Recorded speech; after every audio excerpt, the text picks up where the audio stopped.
महला पहला। मछली जाल न जानिया सर खारा असगाहा। अत सियाणी सोहनी क्योंकि तो वे साहा। कीते कारण पाकड़ी काल न टलै सिराह। भाई रे इਉਂ सिर जाणो काल। ज्यों मच्छी त्यों मानसा पवै अचिंता जाल। रहाओ सब जग बांधो काल को बिन गुर काल अफार। सच रते से उबरे दुविधा छोड़ विकार। हों तिन कै बलिहारणै दर सच्चै सचियार।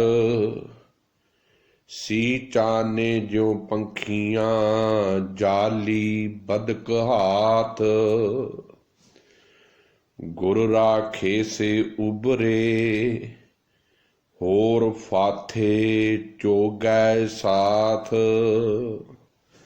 बिन नावै चुन सुटियैं कोई ना संगी साथ। सचो सच्चा आखियै सच्चे सच्चा थान। जिन्नी सच्चा मन्निया तिन मन सच ध्यान। मन मुख सूचे जानिए गुरमुख जिना ज्ञान। सत गुर अगै अरदास कर साजन दे मिलाए। साजन मिलिए सुख पाया जमदूत मुए बिख खाए। नावै अंदर हों वसां नाउ वसै मन आए। बाजों गुरु गुबार है बिन शब्दै बूझ न पाए। गुरमती प्रगाश होए सच रहै लिव लाए। तथै काल न संचरै ज्योति जोत समाए।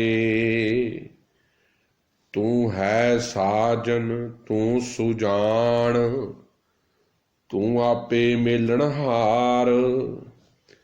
गुर शब्दी सालाहीऐ अंत न पारावार। तिथै काल न अपड़ै जिथै गुर का शब्द अपार। हुक्मी सभे उपजै हुक्मी कार कमाहे। हुक्मी कालै वस है हुक्मी साच समाहे। नानक जो तिस भावै सो थीऐ इन्हां जंतां वस किछ नाहे। वाहिगुरु जी का खालसा वाहिगुरु जी की फतेह। हाजरा हजूर जुगो जुग अटल चबर छत्र तख्त दे मालिक ਸਾਹਿਬ ਧੰਨ ਧੰਨ ਸ੍ਰੀ ਗੁਰੂ ਗ੍ਰੰਥ ਸਾਹਿਬ ਮਹਾਰਾਜ ਜੀ ਦੀ ਕੋਟਾਨ ਕੋਟਾਨ ਕਿਰਪਾ ਤੇ ਆਪ ਸਮੁੱਚੇ ਗੁਰੂ ਕੀਆਂ ਪਿਆਰੀਆਂ ਸੰਗਤਾਂ ਦੀ ਅਸੀਸ ਦੇ ਬਦੌਲਤ ਜੋ ਰੋਜ਼ਾਨਾ ਹੀ ਲੜੀਵਾਰ ਧੰਨ ਧੰਨ ਸਾਹਿਬ ਸ੍ਰੀ ਗੁਰੂ ਗ੍ਰੰਥ ਸਾਹਿਬ ਜੀ ਦੀ ਜੋ ਪਾਵਨ ਕਥਾ ਚੱਲ ਰਹੀ ਹੈ, ਜਿਸ ਵਿੱਚ ਸ਼੍ਰੀ ਰਾਗ ਦੇ ਹੁਣ ਤੱਕ ਪਹਿਲੇ 100 ਸ਼ਬਦ ਆਪਾਂ ਵਿਚਾਰ ਚੁੱਕੇ ਹਾਂ। ਉਪਰੰਤ ਅਸ਼ਟਪਦੀਆਂ ਦੀ ਵਿਚਾਰ ਚੱਲ ਰਹੀ ਹੈ। ਉਹਨਾਂ ਦੇ ਵਿੱਚੋਂ ਹੁਣ ਤੱਕ ਸਾਹਿਬ ਗੁਰੂ ਨਾਨਕ ਸਾਹਿਬ ਜੀ ਮਹਾਰਾਜ ਜੀ ਦੀ ਪਾਵਨ ਬਾਣੀ ਦੇ ਵਿੱਚੋਂ ਪਹਿਲੇ 3 ਸ਼ਬਦ ਆਪਾਂ ਕੱਲ ਤੱਕ ਵਿਚਾਰ ਲਏ ਨੇ। ਅੱਜ ਜਿਹੜਾ ਸ਼ਬਦ ਆਪ ਜੀ ਨੇ ਹੁਣੇ ਸਰਵਣ ਕੀਤਾ ਹੈ, ਇਹ ਸਾਹਿਬ ਗੁਰੂ ਨਾਨਕ ਸਾਹਿਬ ਜੀ ਮਹਾਰਾਜ ਜੀ ਦੀ ਪਾਵਨ ਮੁਖਾਰਬਿੰਦ ਤੋਂ ਉਚਾਰਨ ਹੋਇਆ ਸ਼੍ਰੀ ਰਾਗ ਦੀਆਂ ਅਸ਼ਟਪਦੀਆਂ ਦਾ ਇਹ ਚੌਥਾ ਸ਼ਬਦ ਹੈ। ਤੇ ਸਾਹਿਬ ਧੰਨ ਧੰਨ ਗੁਰੂ ਗ੍ਰੰਥ ਸਾਹਿਬ ਜੀ ਮਹਾਰਾਜ ਜੀ ਦੇ ਪਾਵਨ ਪੰਨਾ ਨੰਬਰ 55 ਦੇ ਉੱਤੇ ਸੁਭਾਏਮਾਨ ਹੈ। ਸ਼ਬਦ ਦੇ ਕੁੱਲ 8 ਬੰਦ ਨੇ, ਇੱਕ ਬੰਦ ਰਹਾਉ ਦਾ ਹੈ। ਇਸੇ ਕਰਕੇ 8 ਪਦਿਆਂ ਦੇ ਸ਼ਬਦ ਨੇ, ਇਸੇ ਕਰਕੇ ਇਹਨਾਂ ਨੂੰ ਅਸ਼ਟਪਦੀ ਕਿਹਾ ਜਾਂਦਾ ਹੈ। ਧੰਨ ਸਾਹਿਬ ਗੁਰੂ ਗ੍ਰੰਥ ਸਾਹਿਬ ਜੀ ਮਹਾਰਾਜ ਵਿੱਚ 4 ਪਦੇ, 5 ਪਦੇ, 2 ਪਦੇ, ਸ਼ੰਤ, ਪੜਤਾਲ ਆਦਿਕ ਇਹੋ ਜਿਹੇ ਕਈ ਸ਼ਬਦਾਂ ਦੇ ਆਪ ਜੀ ਨੂੰ ਦਰਸ਼ਨ ਹੋਣਗੇ। ਗੱਲ ਕੀ ਕਵਿਤਾ ਦੇ ਹਰ ਇੱਕ ਪੱਖ ਤੋਂ ਸਤਿਗੁਰੂ ਜੀ ਨੇ ਮੁਕੰਮਲਤਾਈ ਗੁਰੂ ਗ੍ਰੰਥ ਸਾਹਿਬ ਜੀ ਮਹਾਰਾਜ ਵਿੱਚ ਬਖਸ਼ੀ ਹੈ। ਸੋ ਅੱਜ ਦਾ ਜਿਹੜਾ ਪਾਵਨ ਸ਼ਬਦ ਹੈ, ਜਿਸ ਦੀ ਵਿਚਾਰ ਪ੍ਰਾਰੰਭ ਕਰਨ ਲੱਗੇ ਹਾਂ, ਰਹਾਉ ਦੀਆਂ ਪੰਕਤੀਆਂ ਨੇ। ਸੈਂਟਰਲ ਆਈਡੀਆ ਪਾਵਨ ਸ਼ਬਦ ਦਾ ਸਮੁੱਚੇ ਸ਼ਬਦ ਦੇ ਵਿੱਚ ਸਤਿਗੁਰੂ ਗੁਰਦੇਵ ਜੀ ਮਹਾਰਾਜ ਜੀ ਨੇ ਮਨੁੱਖ ਦੀ ਹਾਲਾਤ ਬਿਆਨ ਕੀਤੀ ਹੈ। ਤਮਾਮ ਉਹਨਾਂ ਪਕਸ਼ੀਆਂ ਤੇ ਜਲ ਵਿੱਚ ਰਹਿਣ ਵਾਲੀਆਂ ਮਛਲੀਆਂ ਦੀ ਉਦਾਹਰਨ ਦੇ ਕੇ ਕਿ ਕਿਸ ਤਰੀਕੇ ਦੇ ਨਾਲ ਮਨੁੱਖ ਨਿਤ ਮੌਤ ਦੇ ਵੱਲ ਨੂੰ ਵੱਧ ਰਿਹਾ ਹੈ, ਨਿਤ ਇਹਦਾ ਸਮਾਂ ਮੌਤ ਵੱਲ ਨੂੰ ਤੁਰਦਾ ਜਾ ਰਿਹਾ ਹੈ।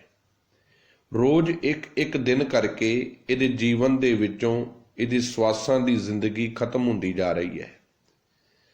ਪਰ ਸਾਹਿਬ ਕਹਿੰਦੇ ਇਹ ਇਸ ਗੱਲ ਵੱਲ ਸੁਚੇਤ ਨਹੀਂ ਹੈ, ਸਮਝਦਾਰ ਨਹੀਂ ਹੈ।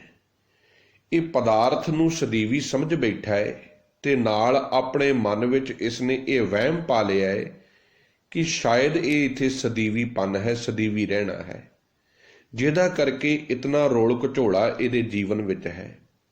ਇਸੇ ਕਰਕੇ ਸਤਿਗੁਰੂ ਜੀ ਨੇ ਇਹਨੂੰ ਇਸ ਤਮਾਮ ਮਾਇਆ ਦੇ ਮੋਹ ਦੇ ਚਿੱਕੜ ਵਿੱਚੋਂ ਬਾਹਰ ਕੱਢਣ ਵਾਸਤੇ ਉਦਾਹਰਨਾਂ ਦੇ ਕੇ ਗੱਲ ਸਮਝਾਉਣ ਦੀ ਕੋਸ਼ਿਸ਼ ਕੀਤੀ ਹੈ ਕਿ ਇਹਦੀ ਗੱਲ ਪਕੜ 'ਚ ਆ ਜਾਵੇ।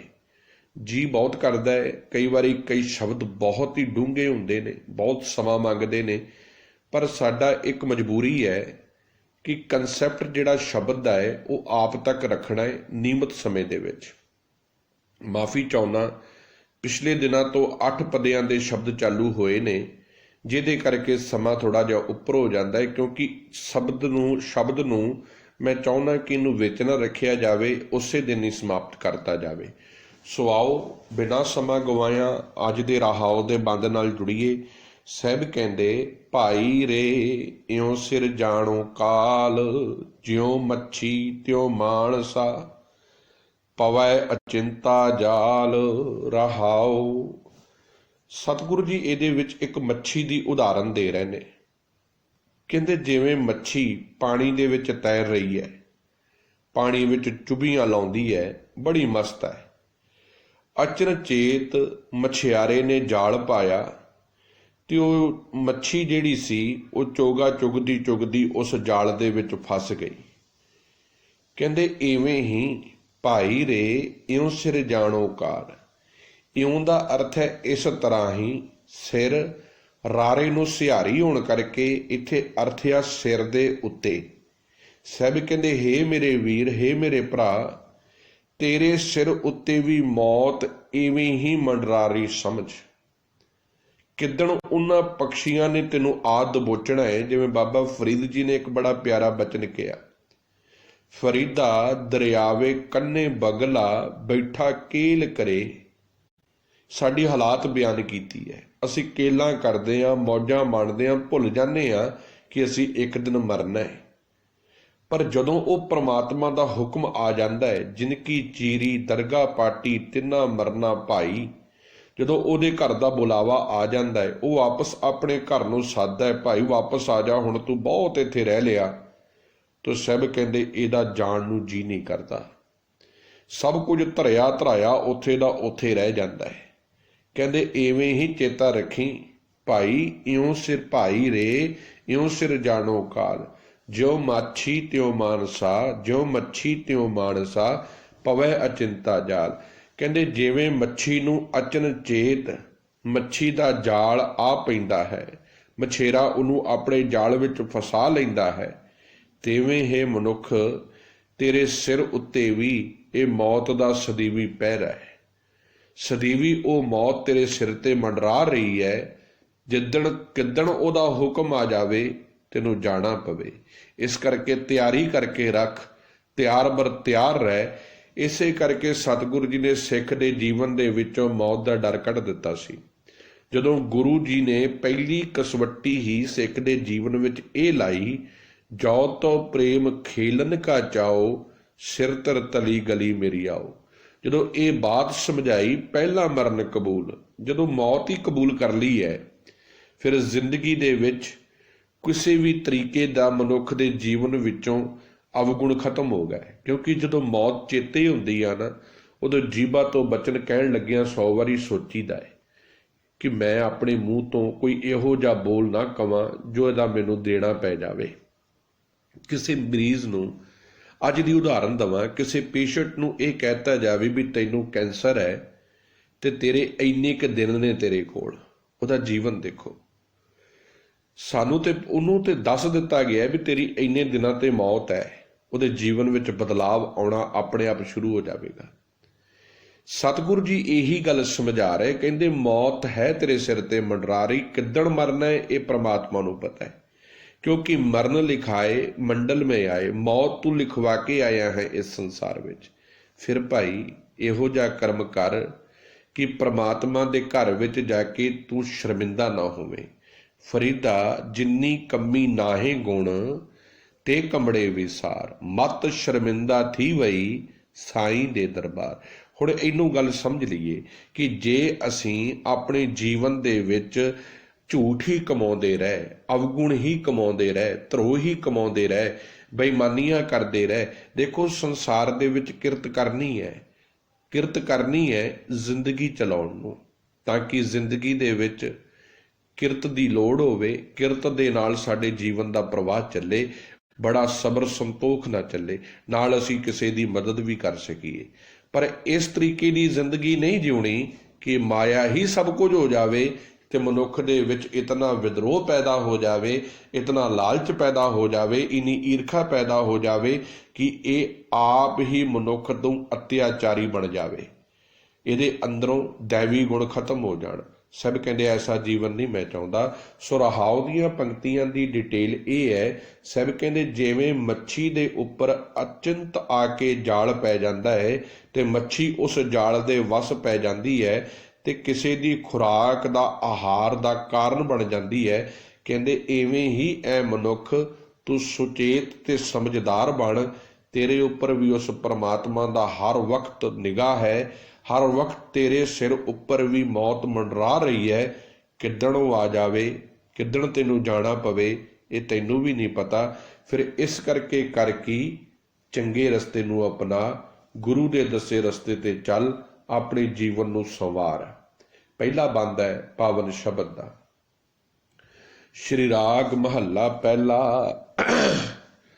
ਸਭ ਕਹਿੰਦੇ ਮਛਲੀ ਜਾਲ ਨਾ ਜਾਣਿਆ, ਸਰ ਖਾਰਾ ਸਗਾ।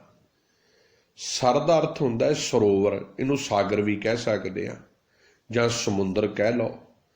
ਅਸਗਾ, ਅਸਗਾ ਦਾ ਅਰਥ ਹੁੰਦਾ ਬਹੁਤ ਡੂੰਘਾ, ਬੜਾ ਗਹਿਰਾ। ਸਭ ਕਹਿੰਦੇ ਮਛਲੀ ਜਾਲ ਨਾ ਜਾਣਿਆ, ਕਹਿੰਦੇ ਅਣਜਾਣ ਜਿਹੜੀ ਮੱਛੀ ਆ ਨਾ, ਉਹਨੂੰ ਪਤਾ ਨਹੀਂ ਹੈ, ਉਹ ਜਾਲ ਨੂੰ ਸਮਝ ਨਹੀਂ ਪਾਉਂਦੀ। ਜਿਹੜਾ ਮਛੇਰਾ ਸਮੁੰਦਰ ਵਿੱਚ ਜਾਲ ਪਾ ਕੇ ਰੱਖਦਾ ਹੈ ਨਾ, ਇਹ ਉਸ ਜਾਲ ਨੂੰ ਸਮਝ ਨਹੀਂ ਪਾਉਂਦੀ ਤੇ ਇਸੇ ਹੀ ਜਾਲ ਕਰਕੇ ਉਹਦੀ ਮੌਤ ਹੋ ਜਾਂਦੀ ਹੈ। ਉਹ ਜਾਲ ਉਹਦੀ ਮੌਤ ਦਾ ਕਾਰਨ ਬਣ ਜਾਂਦਾ ਹੈ।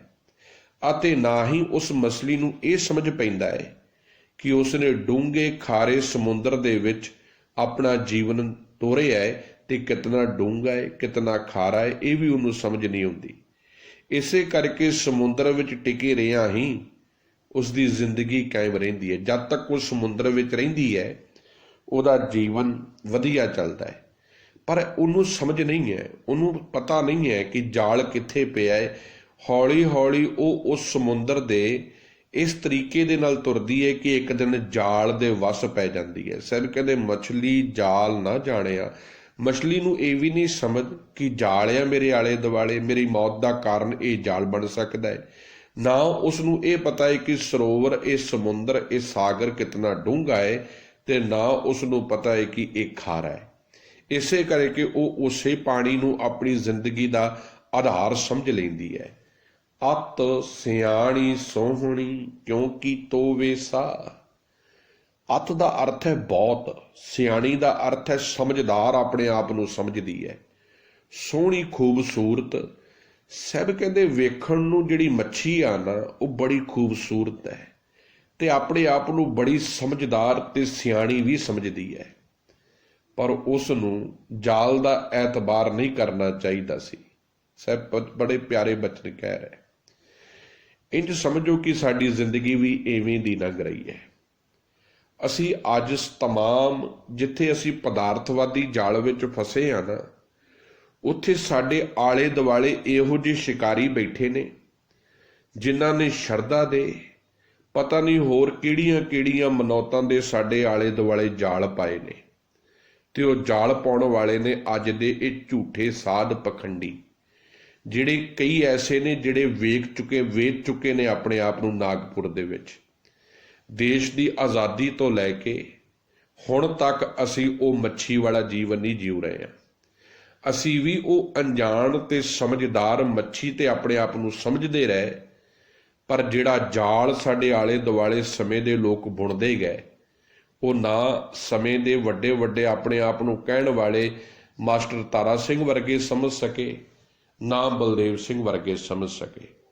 ਹੌਲੀ ਹੌਲੀ ਐਸਾ ਬਣਿਆ ਕਿ ਅਸੀਂ ਅੱਜ ਉਸ ਜਾਲ ਦੇ ਉੱਤੇ ਐਤਬਾਰ ਸਾਡੇ ਬਜ਼ੁਰਗਾਂ ਨੇ ਕੀਤਾ। ਉਹ ਐਤਬਾਰ ਜਿਹੜਾ ਅਸੀਂ ਕੀਤਾ, ਸਾਰੀ ਉਮਰ ਦੀ ਅਸੀਂ ਉਸ ਜਾਲ ਦੀ ਗੁਲਾਮੀ ਪਾ ਲਈ। ਆਉਣ ਵਾਲੇ ਅਸੀਂ ਆਪਣੇ ਬੱਚੇ, ਆਉਣ ਵਾਲੇ ਅਸੀਂ ਆਪਣੇ ਨਸਲਾਂ ਜਿਹੜੀਆਂ ਗੁਲਾਮ ਬਣਾ ਕੇ ਰੱਖ ਦਿੱਤੀਆਂ, ਤੇ ਅਸੀਂ ਉਹਨਾਂ ਤੇ ਹਰ ਵਕਤ ਭਰੋਸਾ ਕਰਦੇ ਰਹੇ। ਇਹਨਾਂ ਜਥੇਦਾਰਾਂ ਤੇ ਭਰੋਸਾ ਕਰਦੇ ਰਹੇ, ਇਹਨਾਂ ਧਰਮ ਦੇ ਠੇਕੇਦਾਰਾਂ ਤੇ ਭਰੋਸਾ ਕਰਦੇ ਰਹੇ।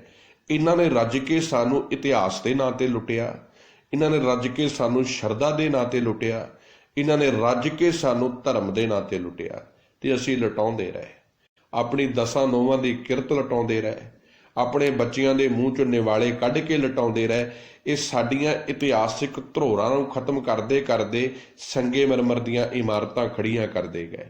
ਜਦੋਂ ਇਹ ਸਭ ਕੁਝ ਕਰਕੇ ਅਸੀਂ ਪਰਤੇ, ਤੇ ਜਦੋਂ ਸਾਡੇ ਬੱਚਿਆਂ ਨੇ ਸਾਨੂੰ ਪੁੱਛਿਆ ਕੌਣ ਹੋ ਤੁਸੀਂ, ਤੇ ਸਾਡੇ ਕੋਲ ਇਹ ਵੀ ਕਹਿਣ ਵਾਸਤੇ ਨਹੀਂ ਸੀ ਕਿ ਆ ਉਹ ਪਾਵਨ ਸਰਹੰਦ ਦੀ ਧਰਤੀ ਹੈ ਜਿੱਥੇ ਛੋਟੇ ਸਾਹਿਬਜ਼ਾਦਿਆਂ ਨੂੰ ਸ਼ਹੀਦ ਕੀਤਾ ਗਿਆ। ਅੱਜ ਫਿਰ ਅਸੀਂ ਵਿਸ਼ਵਾਸ ਕਰ ਰਹੇ ਹਾਂ, ਅੱਜ ਫਿਰ ਉਹੀ ਮੱਛੀ ਵਾਲਾ ਹਾਲ ਆ ਸਾਡਾ। ਅੱਜ ਫਿਰ ਜਾਲ ਬੁਣਿਆ ਜਾ ਰਿਹਾ ਹੈ ਕਿ ਛੋਟੇ ਸਾਹਿਬਜ਼ਾਦਿਆਂ ਦੀ ਸ਼ਹਾਦਤ ਨੂੰ ਇਹਨਾਂ ਦੇ ਜ਼ਿਹਨ ਦੇ ਵਿੱਚੋਂ ਕੱਢ ਦਿਓ, ਧੰਨ ਗੁਰੂ ਗੋਬਿੰਦ ਸਿੰਘ ਮਹਾਰਾਜ ਦਾ ਉਦਣ ਪ੍ਰਕਾਸ਼ ਪੁਰਬ ਮਨਾਉਣਾ ਸ਼ੁਰੂ ਕਰ ਦਿਓ। ਹੁਣ ਤੁਸੀਂ ਹਾਲਾਤ ਦੇਖੋ, ਇੱਕ ਬੰਨੇ ਗੁਰੂ ਗੋਬਿੰਦ ਸਿੰਘ ਮਹਾਰਾਜ ਜੀ ਦਾ ਪ੍ਰਕਾਸ਼ ਪੁਰਬ ਮਨਾਉਣ ਦੀਆਂ ਤਿਆਰੀਆਂ ਚੱਲਣਗੀਆਂ, ਇੱਕ ਬੰਨੇ ਛੋਟੇ ਸਾਹਿਬਜ਼ਾਦਿਆਂ ਦੀਆਂ ਸ਼ਹੀਦੀਆਂ ਦੀਆਂ ਵਾਰਤਾਵਾਂ ਸੁਣਾਈਆਂ ਜਾਣਗੀਆਂ। ਸਾਡਾ ਮਖੌਲ ਨਹੀਂ ਉੱਡੇਗਾ ਤੇ ਕੀ ਉੱਡੇਗਾ। ਅਸੀਂ ਆਪਣੇ ਹੱਥੀਂ ਉਹ ਬੜੇ ਆਪਣੇ ਆਪ ਨੂੰ, ਇਹ ਸਾਡੀ ਵੀ ਉਹ ਮੱਛੀ ਵਾਲੀ ਹਾਲਤ ਹੈ। ਸਾਡੇ ਆਗੂ ਆਪਣੇ ਆਪ ਨੂੰ ਬੜੇ ਸਿਆਣੇ ਤੇ ਸਮਝਦਾਰ ਸਮਝਦੇ ਰਹੇ, ਪਰ ਅਸੀਂ ਇਸ ਤਰੀਕੇ ਨਾਲ ਇਸ ਜਾਲ ਵਿੱਚ ਫਸਦੇ ਗਏ। ਸੂਰਜ ਪ੍ਰਕਾਸ਼ ਦੇ ਗ੍ਰੰਥ ਦੇ ਨਾਂ 'ਤੇ ਸਾਨੂੰ ਫਸਾ ਲਿਆ, ਪਤਾ ਨਹੀਂ ਹੋਰ ਗੁਰਬਾਣੀ ਤੋਂ ਤੋੜ ਦਿੱਤਾ। ਜੋ ਸਾਡੇ ਜੀਵਨ ਦਾ ਗੁਰਬਾਣੀ ਆਧਾਰ ਸੀ ਉੱਥੋਂ ਤੋੜ ਦਿੱਤਾ ਤੇ ਸਾਨੂੰ ਇਸ ਜਾਲ 'ਚ ਫਸਾ ਲਿਆ। ਮੈਂ ਤੂਕ ਮਾਤਰ ਗੱਲ ਕਹਿ ਰਿਹਾ, ਸਮਝਦਾਰ ਨੂੰ ਇਸ਼ਾਰਾ ਸਮਝ ਆ ਜਾਵੇਗਾ, ਗੱਲ ਸਮਝ ਆ ਜਾਵੇਗੀ। ਮਛਲੀ ਜਾਲ ਨਾ ਜਾਣਿਆ ਸਰ ਖਾਰਾ ਅਸਗਾ। ਸਭ ਕਹਿੰਦੇ ਇਹ ਮਛਲੀ ਇਸ ਜਾਲ ਨੂੰ ਨਹੀਂ ਸਮਝ ਸਕੀ, ਇਹ ਬੜਾ ਡੂੰਘੇ ਸਮੁੰਦਰ ਦੇ ਉਸ ਵਤਾਰੇ ਵਿੱਚ ਵਰਤਦੀ ਤੇ ਰਹੀ। ਪਰ ਸਭ ਕਹਿੰਦੇ ਅਤ ਸਿਆਣੀ ਸੋਹਣੀ ਕਿਉਂ ਕੀਤੋ ਵੇਸਾ। ਵੇਖਣ ਨੂੰ ਬੜੀ ਸੋਹਣੀ ਸੀ, ਖੂਬਸੂਰਤਿਆਂ ਤੋਂ ਬੜੀ ਆਪਣੇ ਆਪ ਨੂੰ ਸਮਝਦਾਰ ਕਹਿੰਦੀ ਰਹੀ, ਪਰ ਸਭ ਕਹਿੰਦੇ ਤੂੰ ਐਤਬਾਰ ਗਲਤ ਕਰ ਲਿਆ। ਇਹ ਮੱਛੀ ਤੂੰ ਭਰੋਸਾ ਗਲਤ ਕਰ ਲਿਆ, ਤੂੰ ਇਸ ਜਾਲ ਤੇ ਭਰੋਸਾ ਕਰ ਬੈਠੀ, ਜਿਹਦੇ ਕਰਕੇ ਕੀਤੇ ਕਾਰਨ ਪਾਕੜੀ ਕਾਲ ਨ ਟਲੇ ਸਿਰਾਹੋ। ਕਹਿੰਦੇ ਇਸੇ ਵਿਸਾਹ ਕਰਕੇ ਆ ਜਿਹੜਾ ਤੂੰ ਭਰੋਸਾ ਕਰ ਬੈਠੀ ਨਾ ਇਹਨਾਂ ਤੇ, ਇਹ ਨਿਮਾਣੀ ਜਿੰਦੇ, ਇਹ ਸਿੱਖ ਅਖਾਉਣ ਵਾਲੇ ਪਿਆਰੇ ਪ੍ਰੀਤ ਕਰਨ ਵਾਲੇ ਗੁਰੂ ਦੀ ਮੱਤ ਨੂੰ ਨਾ ਤੂੰ ਧਾਰਨ ਕਰਕੇ ਇਹਨਾਂ ਲੋਕਾਂ ਦੇ ਪਿੱਛੇ ਤੁਰ ਪਿਆ, ਜਿਹਦੇ ਕਰਕੇ ਤੂੰ ਇਹਨਾਂ ਤੇ ਵਸਾਹ ਕੀਤਾ ਤੇ ਪਕੜੀ ਗਈ। ਕੀਤੇ ਕਾਰਨ ਪਾਕੜੀ, ਕਾਲ ਨਾ ਟਲੇ ਸਿਰਾਹਾ। ਸਭ ਕਹਿੰਦੇ ਤੂੰ ਜਾਲ ਉੱਤੇ ਐਤਬਾਰ ਕਰਨ ਕਰਕੇ ਹੀ ਫੜੀ ਗਈ, ਤੇ ਉਸ ਦੇ ਸਿਰ ਉੱਤੋਂ ਫਿਰ ਮੌਤ ਨਹੀਂ ਟਲਦੀ। ਸਭ ਕਹਿੰਦੇ ਜਿਸ ਜਾਲ ਵਿੱਚ ਤੂੰ ਫਸੀ ਪਈ ਹੈ ਨਾ, ਨਿਤ ਜੰਮ ਤੇਰੇ ਆਲੇ ਦੁਆਲੇ ਕਿਸੇ ਨਾ ਕਿਸੇ ਤਰੀਕੇ ਨਾਲ ਦਬੋਚਣ ਨੂੰ ਬੈਠੇ ਨੇ, ਜੋ ਹਰ ਵਕਤ ਸਾਡੀ ਇਸ ਸਿੱਖ ਕੌਮ ਦੀ ਇਤਿਹਾਸ ਤੇ, ਸਾਡੀਆਂ ਪਨੀਰੀਆਂ ਤੇ, ਸਾਡੇ ਬੱਚਿਆਂ ਤੇ ਇਹ ਅੱਖ ਲਾ ਕੇ ਬੈਠੇ ਨੇ, ਕਦੋਂ ਮੌਕਾ ਮਿਲੇ ਦੁਬਾਰਾ ਇਹਨਾਂ ਦੇ ਬੱਚਿਆਂ ਨੂੰ ਮਾਰਿਆ ਜਾਵੇ। ਅੱਜ ਇਹਦਾ ਨਤੀਜਾ ਹੈ ਕਿ ਅੱਜ ਸਾਡੇ ਨੌਜਵਾਨਾਂ ਨੂੰ ਫਿਰ ਝੂਠੇ ਮੁਕਾਬਲਿਆਂ ਦੇ ਅਧੀਨ ਮਾਰਨ ਦੀ ਤਿਆਰੀ ਹੈ, ਝੂਠੇ ਕੇਸ ਪਾ ਕੇ ਉਹਨਾਂ ਨੂੰ ਜੇਲ੍ਹਾਂ ਵਿੱਚ ਸੁੱਟਣ ਦੀ ਤਿਆਰੀ ਹੈ। ਕਿਉਂਕਿ ਅਸੀਂ ਜਿਨ੍ਹਾਂ ਤੇ ਭਰੋਸਾ ਕਰਕੇ ਬੈਠੇ ਹਾਂ, ਨਾ ਇਹ ਪਹਿਲੇ ਦਿਨ ਸਾਡੇ ਸੀ ਨਾ ਅੱਜ ਸਾਡੇ ਆ, ਕਿਉਂਕਿ ਇਹਨਾਂ ਨੇ ਸਾਨੂੰ ਵੇਚ ਦਿੱਤਾ ਹੈ।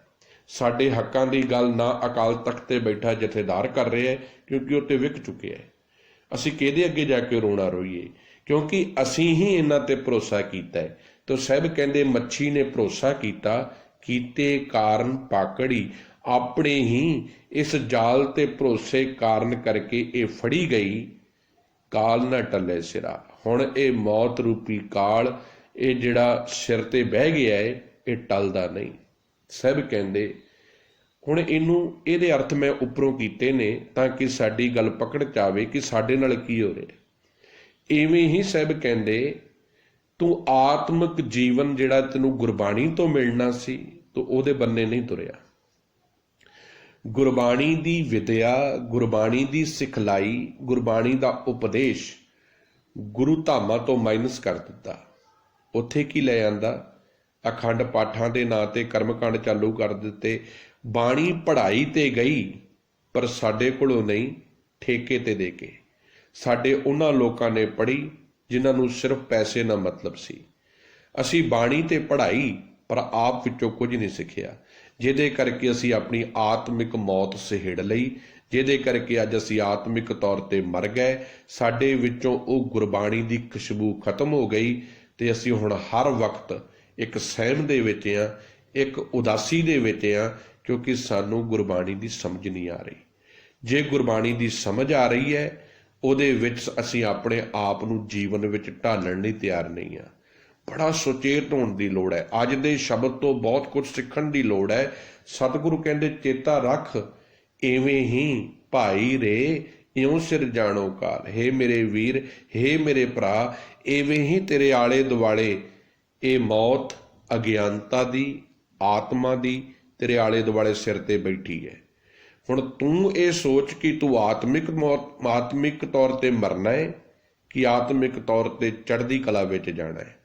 ਹੁਣ ਇਹ ਤੂੰ ਸੋਚ ਕਿ ਤੂੰ ਜ਼ਮੀਰੀ ਤੌਰ ਤੇ ਆਪਣੀ ਜ਼ਿੰਦਗੀ ਨੂੰ ਖਤਮ ਕਰਨਾ ਹੈ ਕਿ ਜ਼ਮੀਰ ਨੂੰ ਜਿਉਂਦਾ ਰੱਖ ਕੇ ਸੱਚ ਦੇ ਨਾਲ ਖੜਨਾ ਹੈ। ਇਹ ਤੇਰੇ ਤੇ ਡਿਪੈਂਡ ਆ। ਜਿਉ ਮੱਛੀ ਤਿਉ ਮਾਨਸਾ, ਪਵੈ ਅਚਿੰਤਾ ਜਾਲ। ਸਭ ਕਹਿੰਦੇ ਜਿਵੇਂ ਉਹ ਮੱਛੀ ਅਚਨਚੇਤ ਜਾਲ ਵਿੱਚ ਆ ਫਸਦੀ ਹੈ, ਇਹ ਮਨੁੱਖ ਤਿਵੇਂ ਤੂੰ ਵੀ ਅਚਨਚੇਤ ਇਸ ਆਤਮਿਕ ਮੌਤ ਦੇ ਅਧੀਨ ਹੋ ਗਿਆ ਹੈ। ਹੁਣ ਉਦਾਹਰਨ ਦੇਵਾਂ, ਸਾਡੀਆਂ ਜ਼ਮੀਰਾਂ ਮਰ ਚੁੱਕੀਆਂ ਨੇ, ਸਾਡੀ ਸੋਚ ਖਤਮ ਕਰ ਦਿੱਤੀ ਗਈ ਹੈ, ਸਾਡੀ ਇਨਕਲਾਬ ਦੀ ਭਾਵਨਾ ਜੀਵਨ ਚੋਂ ਖਤਮ ਕਰ ਦਿੱਤੀ ਗਈ ਹੈ। ਆਤਮਿਕ ਤੌਰ ਤੇ, ਜ਼ਮੀਰੀ ਤੌਰ ਤੇ ਸਾਡੇ ਅੰਦਰੋਂ ਹੁਣ ਕੁਝ ਨਹੀਂ ਰਿਹਾ, ਕਿਉਂਕਿ ਸਾਡਾ ਜੀਵਨ ਸਿਰਫ ਪਦਾਰਥ ਦੇ ਪਿੱਛੇ ਹੈ। ਕੋਈ ਕੁਝ ਹੋ ਰਿਹਾ ਹੈ ਆਲੇ ਦੁਆਲੇ, ਕਿਸੇ ਸਿੱਖ ਨਾਲ ਵਧੀਕੀ ਕੀਤੀ ਜਾ ਰਹੀ ਹੈ, ਕਿਸੇ ਦੇ ਨਾਲ ਕੋਈ ਬੁਰਾ ਸਲੂਕ ਕੀਤਾ ਜਾ ਰਿਹਾ। ਸਾਨੂੰ ਕੀ ਲੈਣਾ ਦੇਣਾ, ਕਿਉਂਕਿ ਸਾਡੇ ਨਾਲ ਨਹੀਂ ਕੀਤਾ ਗਿਆ। ਕਮਾਲ ਦੀ ਗੱਲ ਹੈ, ਅੱਜ ਗੁਰੂ ਧਾਮ ਗੁਰੂ ਦੇ ਕੇਂਦਰ ਸਨ, ਬਾਣੀ ਦੇ ਕੇਂਦਰ ਸਨ, ਉੱਥੋਂ ਬਾਣੀ ਮਾਈਨਸ ਕਰ ਦਿੱਤੀ ਗਈ ਹੈ। ਕੌਣ ਬੋਲਦਾ ਹੈ? ਅਸੀਂ ਆਪਣੇ ਹੱਥੀਂ ਇਹ ਜਾਲ ਪਾ ਲਿਆ ਹੈ ਤੇ ਆਪਣੇ ਹੱਥੀਂ ਇਹ ਆਤਮਿਕ ਮੌਤ ਸਹੇੜ ਲਈ ਹੈ। ਰਹਾਓ, ਇਹ ਰਹਾਓ ਦਾ ਬੰਦ ਹੈ। ਸਾਹਿਬ ਜੀ ਅਗਲੇ ਬੰਦ ਵਿੱਚ ਕਿਰਪਾ ਕਰ ਰਹੇ, ਸਭ ਜਗ ਬਾਧੋ ਕਾਲ ਕੋ, ਬਿਨ ਗੁਰੂ ਕਾਲ ਪਾਰ। ਸਭ ਕਹਿੰਦੇ ਜਿਹੜਾ ਸਾਰਾ ਸੰਸਾਰ ਆ ਨਾ, ਇਹ ਮੌਤ ਦੇ ਡਰ ਦੇ ਵਿੱਚ ਬੱਝਾ ਪਿਆ। ਹਰ ਕੋਈ ਮਨੁੱਖ ਇਸ ਮੌਤ ਦੇ ਡਰ ਦੇ ਅਧੀਨ ਹੈ, ਪਰ ਬਚਦੇ ਕੌਣ ਨੇ? ਗੁਰ ਬਿਨ ਗੁਰੂ ਕਾਲ ਅਫਾਰ। ਜਿਹੜੇ ਗੁਰੂ ਜੀ ਦੀ ਸ਼ਰਨ ਵਿੱਚ ਆ ਜਾਂਦੇ ਨੇ, ਜਿਹੜੇ ਗੁਰੂ ਜੀ ਦੇ ਚਰਨਾਂ ਵਿੱਚ ਆ ਜਾਂਦੇ ਨੇ, ਉਹਨਾਂ ਦੇ ਉੱਪਰੋਂ ਇਹ ਮੌਤ ਦਾ ਸਹਿਮ, ਇਹ ਜਿਹੜਾ ਮੌਤ ਦਾ ਡਰ ਖਤਮ ਹੋ ਜਾਂਦਾ ਹੈ। ਜਿਹੜੇ ਸਤਿਗੁਰ ਦੀ ਬਾਣੀ, ਗੁਰੂ ਦੀ ਮੱਤ ਨੂੰ ਫਾਲੋ ਕਰ ਲੈਂਦੇ ਨੇ, ਉਹ ਆਤਮਿਕ ਤੌਰ 'ਤੇ ਮਜ਼ਬੂਤ ਹੋ ਜਾਂਦੇ ਨੇ। ਫਿਰ ਨਾ ਉਹ ਮਰੇ ਨਾ ਠਾਗੇ ਜਾਏ, ਜਿਨ ਕਿ ਰਾਮ ਵਸੇ ਮਨ ਮਾਏ। ਜਿਨ੍ਹਾਂ ਦੇ ਅੰਦਰ ਗੁਰਬਾਣੀ ਦਾ ਸਿਧਾਂਤ ਘਰ ਘਰ ਗਿਆ, ਫਿਰ ਉਹ ਨਾ ਆਤਮਿਕ ਤੌਰ 'ਤੇ ਮਰਦੇ ਨੇ, ਉਹ ਸਮਝਦਾਰ ਸਿਆਣੇ ਗੁਰਮਤ ਦੀ ਕਸਵੱਟੀ 'ਤੇ ਹੋ ਜਾਂਦੇ ਨੇ, ਕਿਉਂਕਿ ਉਹ ਗੁਰੂ ਜੀ ਨੂੰ ਸਮਰਪਿਤ ਹੋ ਜਾਂਦੇ ਨੇ। ਸੱਚ ਰਤੇ ਸੇ ਉਬਰੇ ਦੁਬਿਧਾ ਛੋੜ ਵਿਕਾਰ। ਸੱਚ ਚੱਚੇ ਨੂੰ ਸਿਹਾਰੀ ਹੈ, ਭਾਵ ਸੱਚ ਵਿੱਚ ਸਦਾ ਥਿਰ ਪ੍ਰਮਾਤਮਾ ਦੇ ਪ੍ਰੇਮ ਦੇ ਵਿੱਚ। ਰੱਤੇ ਦਾ ਅਰਥ ਆ ਰੰਗੇ ਗਏ, ਸੇ ਉਬਰੇ, ਉਹ ਉਬਰੇ ਦਾ ਅਰਥ ਆ ਬਾਹਰ ਨਿਕਲ ਗਏ। ਕੌਣ? ਦੁਬਿਧਾ ਛੋੜ ਵਿਕਾਰ। ਜਿਨ੍ਹਾਂ ਨੇ ਆਪਣੇ ਵਿੱਚੋਂ ਦੁਚਿੱਤੀ ਦੁਬਿਧਾ ਕੱਢ ਦਿੱਤੀ, ਉਹਨਾਂ ਵਿੱਚੋਂ ਵਿਕਾਰ ਖਤਮ ਹੋ ਗਏ। ਕਿਉਂਕਿ ਦੁਬਿਧਾ ਜਿਹੜੀ ਕਨਫਿਊਜ਼ਨ ਆ ਨਾ, ਇਹ ਸਭ ਤੋਂ ਖਤਰਨਾਕ ਚੀਜ਼ ਹੈ। ਤੋ ਗੁਰਮਤ ਕੀ ਕਰਦੀ ਹੈ, ਗੁਰਬਾਣੀ ਕੀ ਕਰਦੀ ਹੈ, ਸਤਿਗੁਰ ਦੀ ਵਿਚਾਰ ਕੀ ਕਰਦੀ ਹੈ? ਸਾਡੇ ਅੰਦਰੋਂ ਦੁਬਿਧਾ ਖਤਮ ਕਰਦੀ ਹੈ, ਸਾਨੂੰ ਕਸਵੱਟੀ ਦਿੰਦੀ ਹੈ ਸੱਚ ਨੂੰ ਪਰਖਣ ਦੀ। ਤੇ ਜਿਹੜੇ ਗੁਰਬਾਣੀ ਨਾਲ ਜੁੜ ਗਏ, ਉਹਨਾਂ ਨੂੰ ਸਮਝ ਆ ਗਈ ਹੈ ਕਿ ਕੀ ਝੂਠ ਹੈ ਤੇ ਕੀ ਸੱਚ ਹੈ। ਤਾਂ ਸਾਹਿਬ ਕਹਿੰਦੇ ਸੱਚ ਰਤੇ ਸੇ ਉਭਰੇ ਦੁਬਿਧਾ ਛੋੜ ਵਿਕਾਰ। ਜਿਹੜੇ ਮਨੁੱਖ ਪਰਮਾਤਮਾ ਪ੍ਰਭੂ ਦੇ ਪਿਆਰ ਦੇ ਵਿੱਚ ਰੰਗੇ ਗਏ, ਗੁਰੂ ਦੀ ਮੱਤ, ਗੁਰੂ ਦੇ ਸ਼ਬਦ ਤੇ ਤੁਰਨ ਲੱਗ ਪਏ, ਉਹਨਾਂ ਨੇ ਵਿਕਾਰਾਂ ਨੂੰ ਛੱਡ ਕੇ ਮਨ ਨੂੰ ਮਾਇਆ ਦੇ ਛਲਾਵੇ ਤੋਂ ਬਾਹਰ ਕੱਢ ਲਿਆ। ਹੁਣ ਉਹ ਦੁਬਿਧਾ ਵਿੱਚ, ਦੁਚਿੱਤੀ ਵਿੱਚ ਨਹੀਂ ਹਨ। ਉਹਨਾਂ ਨੂੰ ਆਪਣੇ ਜੀਵਨ ਦੀ ਮੰਜ਼ਿਲ ਨਜ਼ਰ ਆ ਰਹੀ ਹੈ ਕਿ ਅਸੀਂ ਗੁਰਬਾਣੀ ਤੋਂ ਸਿੱਖਿਆ ਲੈ ਕੇ ਗੁਰੂ ਦੀ ਮੱਤ 'ਤੇ ਚੱਲਣਾ ਹੈ। ਕੋਈ ਕਨਫਿਊਜ਼ਨ ਨਹੀਂ ਹੈ ਜੀਵਨ ਵਿੱਚ। ਸੱਚ ਤੇ ਝੂਠ ਦੀ ਬਿਲਕੁਲ ਪਰਖ ਆ ਗਈ ਹੈ ਕਿ ਆਹ ਝੂਠ ਹੈ, ਇਹ ਸੱਚ ਹੈ। ਇਹ ਸਾਨੂੰ ਲੁੱਟਣ ਵਾਲੇ ਨੇ, ਇਹ ਸਾਨੂੰ ਅੱਗੇ ਲੈ ਕੇ ਜਾਣ ਵਾਲੇ ਨੇ। ਬੜਾ ਸੁਚੇਤ ਹੋਣ ਦੀ ਲੋੜ ਹੈ ਅੱਜ ਦੇ ਸਮੇਂ ਵਿੱਚ, ਖਾਸ ਕਰਕੇ ਵੀਰ ਮੇਰਿਓ, ਬੜੇ ਸਮਝਦਾਰ ਬਣਨ ਦੀ ਲੋੜ ਹੈ।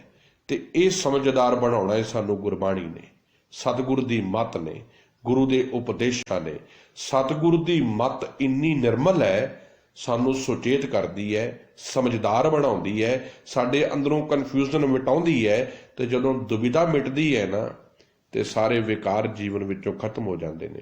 ਮੌਤ ਦਾ ਡਰ, ਮੌਤ ਦਾ ਸਹਿਮ ਮੁੱਕ ਜਾਂਦਾ ਹੈ। ਤੋ ਸਾਹਿਬ ਕਹਿੰਦੇ ਹਉ ਤਿਨ ਕੈ ਬਲਿਹਾਰ ਨੈ, ਦਰ ਸੱਚੈ ਸਚਿਆਰ। ਸਾਹਿਬ ਕਹਿੰਦੇ ਮੈਂ ਉਹਨਾਂ ਤੋਂ ਸਦਕੇ ਜਾਣਾ, ਬਲਿਹਾਰ ਜਾਣਾ, ਜਿਹੜੇ ਸਤਿਗੁਰੂ ਗੁਰੂਦੇਵ ਧੰਨ ਸਾਹਿਬ ਗੁਰੂ ਗ੍ਰੰਥ ਸਾਹਿਬ ਜੀ ਦੀ ਸ਼ਰਨ ਵਿੱਚ ਆਉਂਦੇ ਨੇ ਤੇ ਸਤਿਗੁਰੂ ਦੇ ਕੋਲੋਂ ਮੱਤ ਲੈ ਕੇ, ਗੁਰੂ ਜੀ ਦੇ ਦੱਸੇ ਸਿਧਾਂਤਾਂ ਨੂੰ ਫਾਲੋ ਕਰਕੇ ਪਰਮਾਤਮਾ ਦੇ ਘਰ ਦੇ ਵਿੱਚ ਉਹ ਸੁਰਖਰੂ ਹੋ ਜਾਂਦੇ ਨੇ। ਭਾਵ ਉਹਨਾਂ ਨੂੰ ਸੱਚ ਦੀ ਸਮਝ ਆ ਜਾਂਦੀ ਹੈ। ਇਹ ਦੂਸਰਾ ਬੰਦ ਹੈ।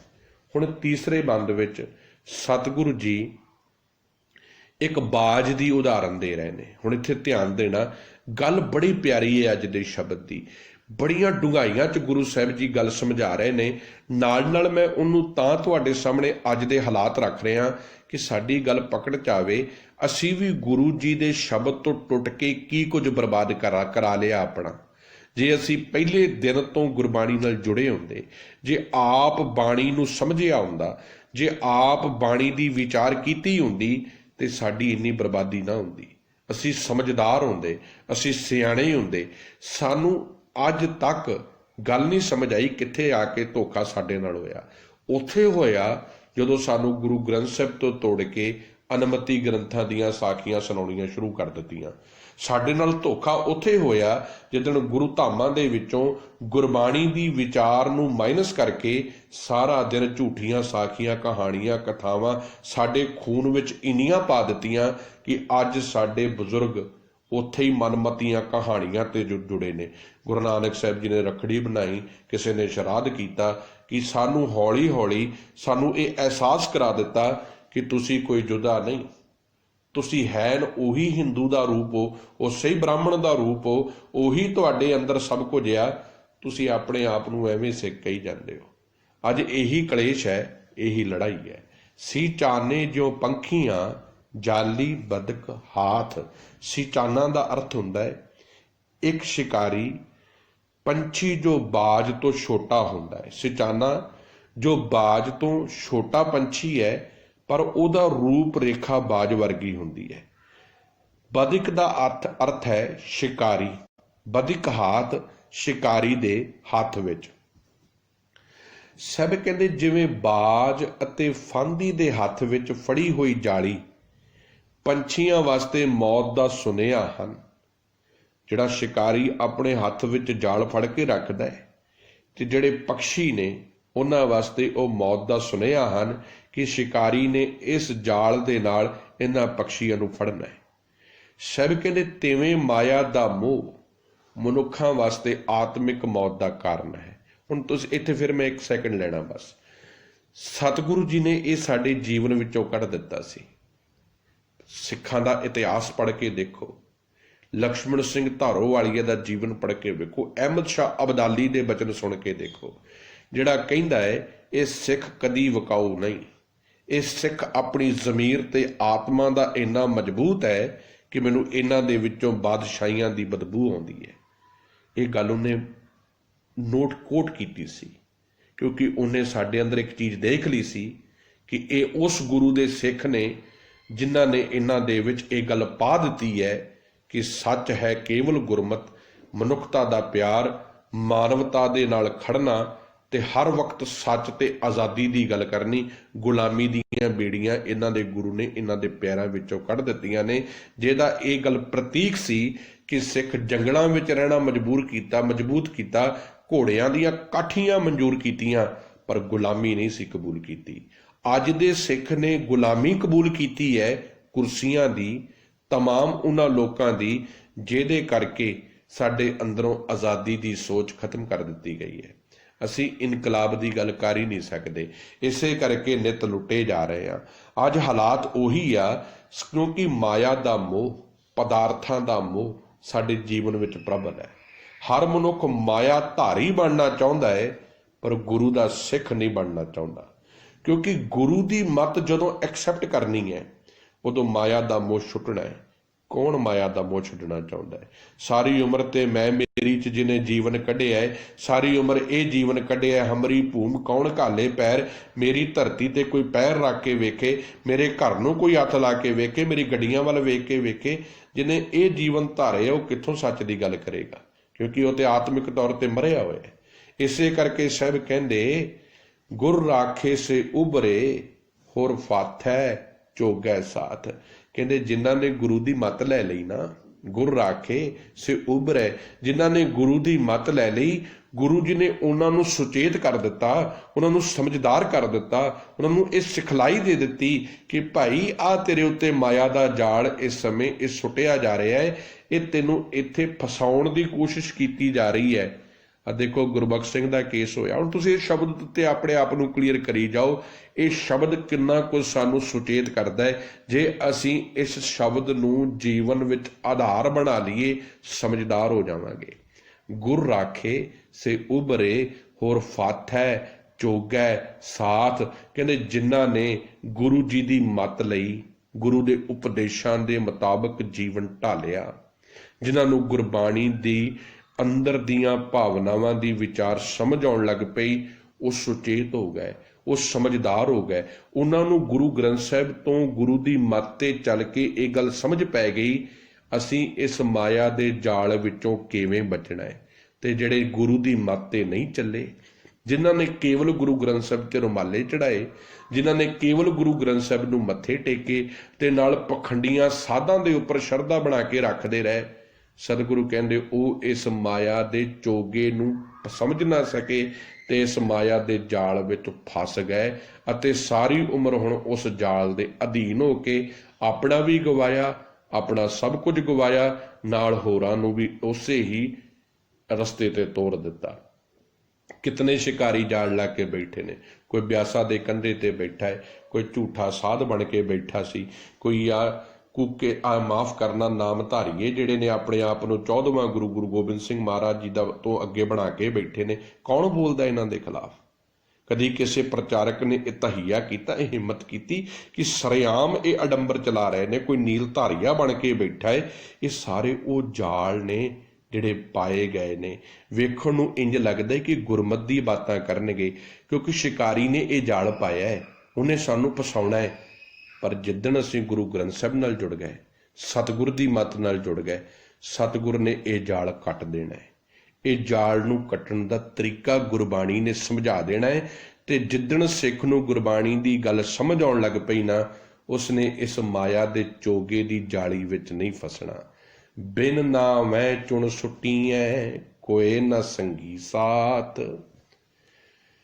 ਸਾਹਿਬ ਕਹਿੰਦੇ ਜਿਨ੍ਹਾਂ ਦੇ ਪੱਲੇ ਗੁਰਬਾਣੀ ਨਹੀਂ ਨਾ, ਜਿਨ੍ਹਾਂ ਨੂੰ ਗੁਰਬਾਣੀ ਦੇ ਸਿਧਾਂਤ ਦੀ ਸਮਝ ਨਹੀਂ, ਜੋ ਗੁਰਬਾਣੀ ਨੂੰ ਨਹੀਂ ਸਮਝ ਪਾ ਰਿਹਾ, ਸਾਹਿਬ ਕਹਿੰਦੇ ਉਹ ਚੁਣ ਚੁਣ ਕੇ ਮਾਇਆ ਦੇ ਜਾਲ ਦੇ ਵਿੱਚ ਸੁੱਟੇ ਜਾ ਰਹੇ ਨੇ। ਜਿਨ੍ਹਾਂ ਨੂੰ ਨਹੀਂ ਨਾ ਪਤਾ ਕਿ ਗੁਰਮਤ ਕੀ ਹੈ, ਜਿਹੜੇ ਕੇਵਲ ਤਾਂ ਕੇਵਲ ਸਿਰਫ ਗੁਰੂ ਗ੍ਰੰਥ ਸਾਹਿਬ ਨੂੰ ਨਾਮ ਧਰੀਕ ਬਣਾ ਕੇ ਬੈਠੇ ਨੇ ਕਿ ਅਸੀਂ ਗੁਰੂ ਗ੍ਰੰਥ ਸਾਹਿਬ ਜੀ ਨੂੰ ਮੰਨਦੇ ਹਾਂ, ਬਸ ਗੁਰੂ ਗ੍ਰੰਥ ਸਾਹਿਬ ਦੀ ਜਿਹੜੇ ਨਹੀਂ ਨਾ ਮੰਨ ਰਹੇ, ਸਾਹਿਬ ਕਹਿੰਦੇ ਉਹ ਇਸ ਮਾਇਆ ਦੇ ਜਾਲ ਦੇ ਵਿੱਚ ਨਿਤ ਸੁੱਟੇ ਜਾਂਦੇ ਨੇ। ਫਿਰ ਉਹਨਾਂ ਦਾ ਕੋਈ ਨਾ ਸੰਗੀ ਸਾਥ, ਉਹਨਾਂ ਦਾ ਕੋਈ ਵੀ ਐਸਾ ਸੰਗੀ ਸਾਥੀ ਨਹੀਂ ਬਣਦਾ ਜੋ ਇਹਨਾਂ ਨੂੰ ਇਸ ਜਾਲ ਤੋਂ ਬਾਹਰ ਕੱਢ ਸਕੇ। ਸੱਚੋ ਸੱਚਾ ਆਖੀਐ ਸੱਚੇ ਸੱਚਾ ਥਾਨ। ਸਭ ਕਹਿੰਦੇ ਮੌਤ ਦੇ ਡਰ ਤੋਂ, ਆਤਮਿਕ ਮੌਤ ਦੇ ਸਹਿਮ ਤੋਂ ਅਤੇ ਸੰਸਾਰੀ ਮੌਤ ਤੋਂ ਬਚਾਉਣ ਦੇ ਲਈ ਜੇ ਕੋਈ ਚੀਜ਼ ਹੈ ਉਹ ਹੈ ਸੱਚੇ ਸੱਚਾ ਥਾਨ। ਇੱਕੋ ਇੱਕ ਪਰਮਾਤਮਾ ਵਾਹਿਗੁਰੂ ਤੇ ਵਿਸ਼ਵਾਸ। ਇਸੇ ਕਰਕੇ ਸਮੁੱਚੀ ਗੁਰਬਾਣੀ ਦਾ ਕੇਂਦਰ ਬਿੰਦੂ ਪਰਮਾਤਮਾ ਹੈ, ਤਾਂ ਕਿ ਮਨੁੱਖ ਦੇ ਅੰਦਰ ਜ਼ਿਹਨ 'ਚ ਇਹ ਗੱਲ ਸਿੱਖ ਦੇ ਜੀਵਨ 'ਚ ਪੈ ਜਾਵੇ ਕਿ ਮੇਰਾ ਸਾਹਿਬ ਕੇਵਲ ਇੱਕ ਆ, ਮੈਂ ਕੇਵਲ ਇੱਕ ਅਕਾਲ ਪੁਰਖ ਦਾ ਸਿੱਖ ਹਾਂ, ਕੇਵਲ ਇੱਕ ਅਕਾਲ ਪੁਰਖ ਹੀ ਮੇਰਾ ਸਭ ਕੁਝ ਹੈ, ਬਾਕੀ ਮੈਂ ਹੋਰ ਕਿਸੇ ਨੂੰ ਨਹੀਂ ਮੰਨਦਾ। ਹੁਣ ਕਿੱਡੀ ਕਮਾਲ ਦੀ ਚੜ੍ਹਦੀ ਕਲਾ ਵਾਲੀ ਸੋਚ ਹੈ। ਜਿਹਦੇ ਅੰਦਰ ਇਹ ਭਾਵਨਾ ਪੈਦਾ ਹੋ ਜਾਵੇ ਕਿ ਮੈਂ ਅਕਾਲ ਪੁਰਖ ਦਾ ਗੁਲਾਮ ਆ, ਉਹਨੂੰ ਦੁਨੀਆਵੀ ਪਾਤਸ਼ਾਹੀਆਂ ਨਾ ਡਰਾ ਸਕਦੀਆਂ, ਨਾ ਉਹਨੂੰ ਦੁਨੀਆ ਨਵਾਬੀਆਂ ਖਰੀਦ ਸਕਦੀਆਂ, ਕਿਉਂਕਿ ਉਹਦਾ ਜੀਵਨ ਸੱਚ ਦੀ ਕਸਵੱਟੀ ਤੇ ਤੁਰਦਾ ਹੈ। ਉਹਨੂੰ ਫਿਰ ਪਰਮਾਤਮਾ ਦੇ ਅਟਲ ਹੁਕਮ ਦੀ ਸਮਝ ਆ ਜਾਂਦੀ ਹੈ ਤੇ ਉਹ ਸੱਚੇ ਤਖਤ ਪਰਮਾਤਮਾ ਦਾ ਵਾਸੀ ਬਣ ਜਾਂਦਾ ਹੈ। ਜਿਨੀ ਸੱਚਾ ਮੰਨਿਆ ਤਿਨ ਮਨ ਸੱਚ ਧਿਆਨ। ਜਿਨ੍ਹਾਂ ਨੇ ਆਪਣੇ ਮਨ ਦੇ ਵਿੱਚ ਸੱਚੇ ਪਰਮਾਤਮਾ ਵਾਹਿਗੁਰੂ ਦੇ ਹੁਕਮ ਨੂੰ ਇਨ ਬਿਨ ਮੰਨ ਲਿਆ, ਉਹਨਾਂ ਦੇ ਮਨ ਵਿੱਚ ਤਿੰਨ ਮਨ ਸੱਚ ਧਿਆਨ। ਉਹਨਾਂ ਦੇ ਮਨ ਦੇ ਵਿੱਚ ਸਿਰਫ ਤੇ ਸਿਰਫ ਫਿਰ ਇੱਕ ਅਕਾਲ ਪੁਰਖ ਵਾਹਿਗੁਰੂ ਦੇ ਉੱਪਰ ਵਿਸ਼ਵਾਸ, ਇੱਕ ਅਕਾਲ ਪੁਰਖ ਵਾਹਿਗੁਰੂ ਦੇ ਉੱਪਰ ਭਰੋਸਾ ਉਹਨਾਂ ਦੇ ਜੀਵਨ ਵਿੱਚ ਵੱਜ ਜਾਂਦਾ ਹੈ। ਉਹਨਾਂ ਦੇ ਜੀਵਨ ਵਿੱਚੋਂ ਫਿਰ ਮਾਇਆ ਦੀ ਯਾਦ, ਮਾਇਆ ਪਦਾਰਥਾਂ ਦੇ ਰਸ ਨਿਕਲ ਜਾਂਦੇ ਨੇ। ਫਿਰ ਉਹ ਕੇਵਲ ਤਾਂ ਕੇਵਲ ਉਹਨਾਂ ਦੇ ਹਿਰਦੇ ਵਿੱਚ ਪਰਮਾਤਮਾ ਦਾ ਪਿਆਰ ਵਸ ਜਾਂਦਾ ਹੈ। ਹੁਣ ਅਗਲੀ ਪੰਕਤੀ, ਮਨ ਮੁਖ ਸੁੱਚੈ ਜਾਣੀਐ। ਹੁਣ ਇੱਥੇ ਮਨ ਮੁਖ ਸ਼ਬਦ ਹੈ। ਹੁਣ ਇਹਦਾ ਅਰਥ ਇੱਥੇ ਬੜੇ ਧਿਆਨ ਨਾਲ ਸਮਝਣੇ ਪੈਣਗੇ। ਇੱਥੇ ਇਹ ਨਹੀਂ ਕਿ ਮਨਮੁਖ ਆਪਣੀ ਮਨ ਦੀ ਮੱਤ ਪਿੱਛੇ ਤੁਰਨ ਵਾਲੇ ਦੀ ਗੱਲ ਚੱਲ ਰਹੀ ਹੈ। ਗੁਰਬਾਣੀ ਦੇ ਵਿੱਚ ਜਿੱਥੇ ਮੰਮਾ ਨੰਨੇ ਨੂੰ ਸਿਹਾਰੀ ਮਨ, ਜਿੱਥੇ ਮੰਮੇ ਨੂੰ ਔਂਕੜ ਖੱਖੇ ਨੂੰ ਸਿਹਾਰੀ ਮੁਖ ਹੋਵੇਗਾ ਨਾ, ਉਹਦੇ ਅਰਥ ਨੇ ਜਿਹਦੇ ਮਨ ਦੇ ਵਿੱਚ ਤੇ ਜਿਹਦੇ ਮੁਖ ਦੇ ਵਿੱਚ। ਤੇ ਜੇ ਮਨ ਮੰਮਾ ਨੰਨਾ, ਮੰਮੇ ਨੂੰ ਔਂਕੜ ਖੱਖਾ ਹੋਵੇਗਾ, ਉਹਦਾ ਅਰਥ ਆ ਮਨ ਮੁਖ, ਆਪਣਾ ਮਨ ਜਿਹਨੇ ਅੱਗੇ ਰੱਖਿਆ।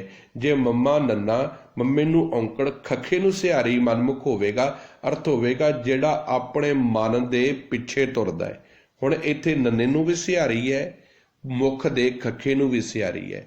ਭਾਵ ਜਿਨ੍ਹਾਂ ਦੇ ਮਨ ਦੇ ਵਿੱਚ ਤੇ ਜਿਨ੍ਹਾਂ ਦੇ ਮੁਖ ਦੇ ਵਿੱਚ ਸੁੱਚੈ ਜਾਣੀ ਹੈ, ਜਿਹੜੇ ਸਤਿਗੁਰੂ ਦੀ ਸ਼ਰਨ ਵਿੱਚ ਪੈ ਕੇ ਗੁਰੂ ਜੀ ਦੀ ਮੱਤ ਨੂੰ ਫਾਲੋ ਕਰਦੇ ਨੇ, ਗੁਰਬਾਣੀ ਨੂੰ ਡੀਪਲੀ ਸਮਝਦੇ ਨੇ, ਹਰ ਇੱਕ ਪੱਖ ਤੋਂ ਗੁਰਬਾਣੀ ਦੀ ਵਿਚਾਰ ਆਪਣੇ ਜੀਵਨ ਵਿੱਚ ਵਸਾਉਂਦੇ ਨੇ, ਉਹਨਾਂ ਦੀ ਪਰਮਾਤਮਾ ਦੇ ਨਾਲ ਡੂੰਘੀ ਸਾਂਝ ਬਣ ਜਾਂਦੀ ਹੈ।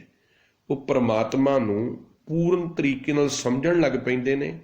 ਫਿਰ ਉਹਨਾਂ ਬੰਦਿਆਂ ਦੇ ਮਨ ਵਿੱਚ ਤੇ ਮੁਖ ਦੇ ਵਿੱਚ ਸੱਚ ਪਰਮਾਤਮਾ ਦਾ ਪ੍ਰੇਮ ਵਸ ਜਾਂਦਾ ਹੈ। ਮਨ ਮੁਖ ਸੁੱਚੇ ਜਾਣੀਐ। ਗੁਰੂ ਜੀ ਦੀ ਸ਼ਰਨ ਵਿੱਚ ਪੈ ਕੇ ਜਿਨ੍ਹਾਂ ਨੇ ਆਪਣੇ ਮਨ ਵਿੱਚ ਤੇ ਆਪਣੇ ਮੁਖ ਵਿੱਚ ਪ੍ਰਮਾਤਮਾ ਦੇ ਪ੍ਰੇਮ ਨੂੰ ਵਸਾ ਲਿਆ, ਉਹਨਾਂ ਦੇ ਅੰਦਰ ਪ੍ਰਮਾਤਮਾ ਦੀ ਡੂੰਘੀ ਸਾਂਝ ਗੁਰੂ ਸ਼ਬਦ ਨਾਲ ਬਣ ਜਾਂਦੀ ਹੈ। ਉਹ ਨਿਰਮਲ ਹਿਰਦੇ ਵਾਲੇ, ਪਵਿੱਤਰ ਸੁਭਾਅ ਵਾਲੇ ਬਣ ਜਾਂਦੇ ਨੇ। ਉਹ ਭਾਈ ਹਰੀ ਸਿੰਘ ਨਲੂਏ ਵਰਗੇ ਕਿਰਦਾਰੀ ਸਿੱਖ ਬਣ ਜਾਂਦੇ ਨੇ। ਅਕਾਲੀ ਫੂਲਾ ਸਿੰਘ ਵਰਗੇ ਸਿਧਾਂਤਕ ਜਥੇਦਾਰ ਬਣ ਜਾਂਦੇ ਨੇ, ਕਿਉਂਕਿ ਉਹਨਾਂ ਨੂੰ ਸਮਝ ਆਉਂਦੀ ਹੈ ਕਿ ਅਸੀਂ ਜੇ ਕੌਮ ਦੇ ਆਗੂ ਹਾਂ, ਸਾਡਾ ਬੜਾ ਵੱਡਾ ਫਰਜ਼ ਆ ਕਿ ਅਸੀਂ ਕਿਰਦਾਰੀ ਤੌਰ 'ਤੇ, ਆਤਮਿਕ ਤੌਰ 'ਤੇ, ਜ਼ਮੀਰੀ ਤੌਰ 'ਤੇ ਸੱਚ ਨਾਲ ਖਲੋਈਏ।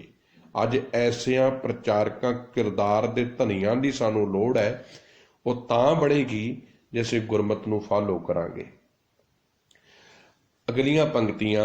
ਸਤਿਗੁਰੂ ਅੱਗੇ ਅਰਦਾਸ ਕਰ, ਸਾਜਨ ਦੇ ਮਿਲਾਏ। ਫਿਰ ਹੇ ਮੇਰੇ ਮਨ, ਸੱਜਣ ਪ੍ਰਮਾਤਮਾ ਵਾਹਿਗੁਰੂ ਨੂੰ ਮਿਲਣਾ ਜੇ ਚਾਹੁੰਦਾ ਨਾ, ਜੇ ਨਿਰੰਕਾਰ ਨਾਲ ਸਾਂਝ ਪਾਉਣੀ ਚਾਹੁੰਦਾ, ਗੁਰੂ ਜੀ ਦੇ ਅੱਗੇ ਅਰਦਾਸ ਕਰ। ਗੁਰਮਤਿ ਨੂੰ ਸਮਝ, ਗੁਰਬਾਣੀ ਨੂੰ ਸਤਿਗੁਰੂ ਦੇ ਅੱਗੇ ਅਰਦਾਸ ਕਰਕੇ ਇਹ ਬੇਨਤੀ ਕਰ, ਪਾਤਸ਼ਾਹ ਜੀ ਮੈਨੂੰ ਸਮਝ ਦੇ ਤਾਂ ਕਿ ਮੈਂ ਤੇਰੇ ਸ਼ਬਦਾਂ ਨੂੰ ਫੋਲੋ ਕਰ ਸਕਾਂ, ਗੁਰਬਾਣੀ ਨੂੰ ਸਮਝ ਸਕਾਂ, ਤਾਂ ਕਿ ਮੈਨੂੰ ਸੱਚੇ ਪ੍ਰਮਾਤਮਾ ਵਾਹਿਗੁਰੂ ਰੂਪੀ ਮਿੱਤਰ ਦੀ ਸਾਂਝ ਸਮਝ ਆ ਜਾਵੇ, ਉਹਦੇ ਨਾਲ ਮੇਰਾ ਜੀਵਨ ਮਿਲ ਜਾਵੇ। ਸਤਿਗੁਰੂ ਅੱਗੇ ਅਰਦਾਸ ਕਰ, ਸਾਜਨ ਦੇ ਮਿਲਾਏ। ਸੱਚੇ ਗੁਰੂ ਸ਼ਬਦ ਧੰਨ ਗੁਰੂ ਗ੍ਰੰਥ ਸਾਹਿਬ ਜੀ ਮਹਾਰਾਜ ਅੱਗੇ ਅਰਦਾਸ ਕਰ ਕਿ ਸਤਿਗੁਰੂ ਜੀ ਤੈਨੂੰ ਗੁਰਬਾਣੀ ਦੀ ਸਮਝ ਬਖਸ਼ ਦੇਣ ਤੇ ਪ੍ਰਮਾਤਮਾ ਵਾਹਿਗੁਰੂ ਰੂਪੀ ਸੱਜਣ ਸਾਰਿਆਂ ਦੇ ਵਿੱਚ ਵਸਦਾ ਤੈਨੂੰ ਨਜ਼ਰ ਆ ਜਾਵੇ। ਸਾਜਨ ਮਿਲੀਐ ਸੁਖ ਪਾਇਆ, ਜਮਦੂਤ ਮੂਏ ਬਿਕ ਖਾਏ। ਸਾਜਣ ਮਿਲੀਐ, ਸਭ ਕਹਿੰਦੇ ਜਿਨ੍ਹਾਂ ਨੂੰ ਸੱਜਣ ਪ੍ਰਮਾਤਮਾ ਵਾਹਿਗੁਰੂ ਮਿਲ ਜਾਵੇ, ਜਿਨ੍ਹਾਂ ਨੂੰ ਸਾਰਿਆਂ ਵਿੱਚ ਵਸਦਾ ਪ੍ਰਮਾਤਮਾ ਰੂਪੀ ਸੱਜਣ ਨਜ਼ਰ ਆਉਣ ਲੱਗ ਪਵੇ, ਜਮਦੂਤ ਮੂਏ ਬਿਕ ਖਾਏ। ਉਹਨਾਂ ਦੇ ਨੇੜੇ ਵਿਕਾਰ, ਕਾਮ, ਕ੍ਰੋਧ, ਲੋਭ, ਮੋਹ, ਅਹੰਕਾਰ ਰੂਪੀ ਜਮਦੂਤ ਉਹਨਾਂ ਦੇ ਨੇੜੇ ਨਹੀਂ ਆਉਂਦੇ, ਤੇ ਉਹ ਫਿਰ ਆਪਣੇ ਜੀਵਨ ਦੇ ਵਿੱਚ ਇਸ ਵਿਕਾਰਾਂ ਦੇ ਜ਼ਹਿਰ ਨੂੰ ਨਹੀਂ ਖਾਂਦੇ ਤੇ ਉਹਨਾਂ ਦਾ ਜੀਵਨ ਨਿਰਮਲ ਹੋ ਜਾਂਦਾ ਹੈ। ਨਾ ਮੈਂ ਅੰਦਰ ਹਉ ਵਸਾਂ, ਨਾਉ ਵਸੈ ਮਨ ਆਏ। ਜਿਹੜੇ ਸੱਜਣ ਪ੍ਰਭੂ ਨੂੰ ਮਿਲ ਪਏ, ਸਭ ਕਹਿੰਦੇ ਉਹਨਾਂ ਦੇ ਹਿਰਦੇ ਦੇ ਵਿੱਚ ਸਦਾ ਵਾਸਤੇ ਪ੍ਰਮਾਤਮਾ ਟਿਕ ਗਿਆ। ਨਾਉ ਵਸੈ ਮਨ ਆਏ, ਤੇ ਉਹਨਾਂ ਦੇ ਹਿਰਦੇ ਦੇ ਵਿੱਚ, ਉਹਨਾਂ ਦੇ ਮਨ ਦੇ ਵਿੱਚ ਸਦਾ ਵਾਸਤੇ ਸੱਚ ਵਸ ਗਿਆ। ਉਹ ਹੁਕਮ ਵਿੱਚ ਤੁਰ ਪਏ, ਉਹਨਾਂ ਦੀ ਰਜ਼ਾ ਪ੍ਰਮਾਤਮਾ ਦੇ ਭਾਣੇ ਵਿੱਚ ਤੁਰ ਪਏ। ਨਾਮੈ ਅੰਦਰ ਹਉ ਵਸਾਂ, ਕਿਉਂਕਿ ਪ੍ਰਮਾਤਮਾ ਦੇ ਹੁਕਮ ਦੇ ਵਿੱਚ, ਨਾਮ ਦੇ ਵਿੱਚ ਪ੍ਰਮਾਤਮਾ ਵਸਦਾ ਹੈ। ਤੇ ਨੌ ਵਸੇ ਮਨ ਆਏ, ਜਿਨ੍ਹਾਂ ਦੇ ਮਨ ਵਿੱਚ ਪ੍ਰਮਾਤਮਾ ਦੀ ਭਗਤੀ ਵਸ ਗਈ, ਉਹਨਾਂ ਦੇ ਵਿੱਚ ਸੱਚੇ ਗੁਣ, ਸ਼ੁਭ ਗੁਣ, ਸਮਝਦਾਰੀ, ਪ੍ਰੇਮ, ਸਿਧਾਂਤ ਗੁਰਮਤਿ ਦਾ ਵਸ ਗਿਆ।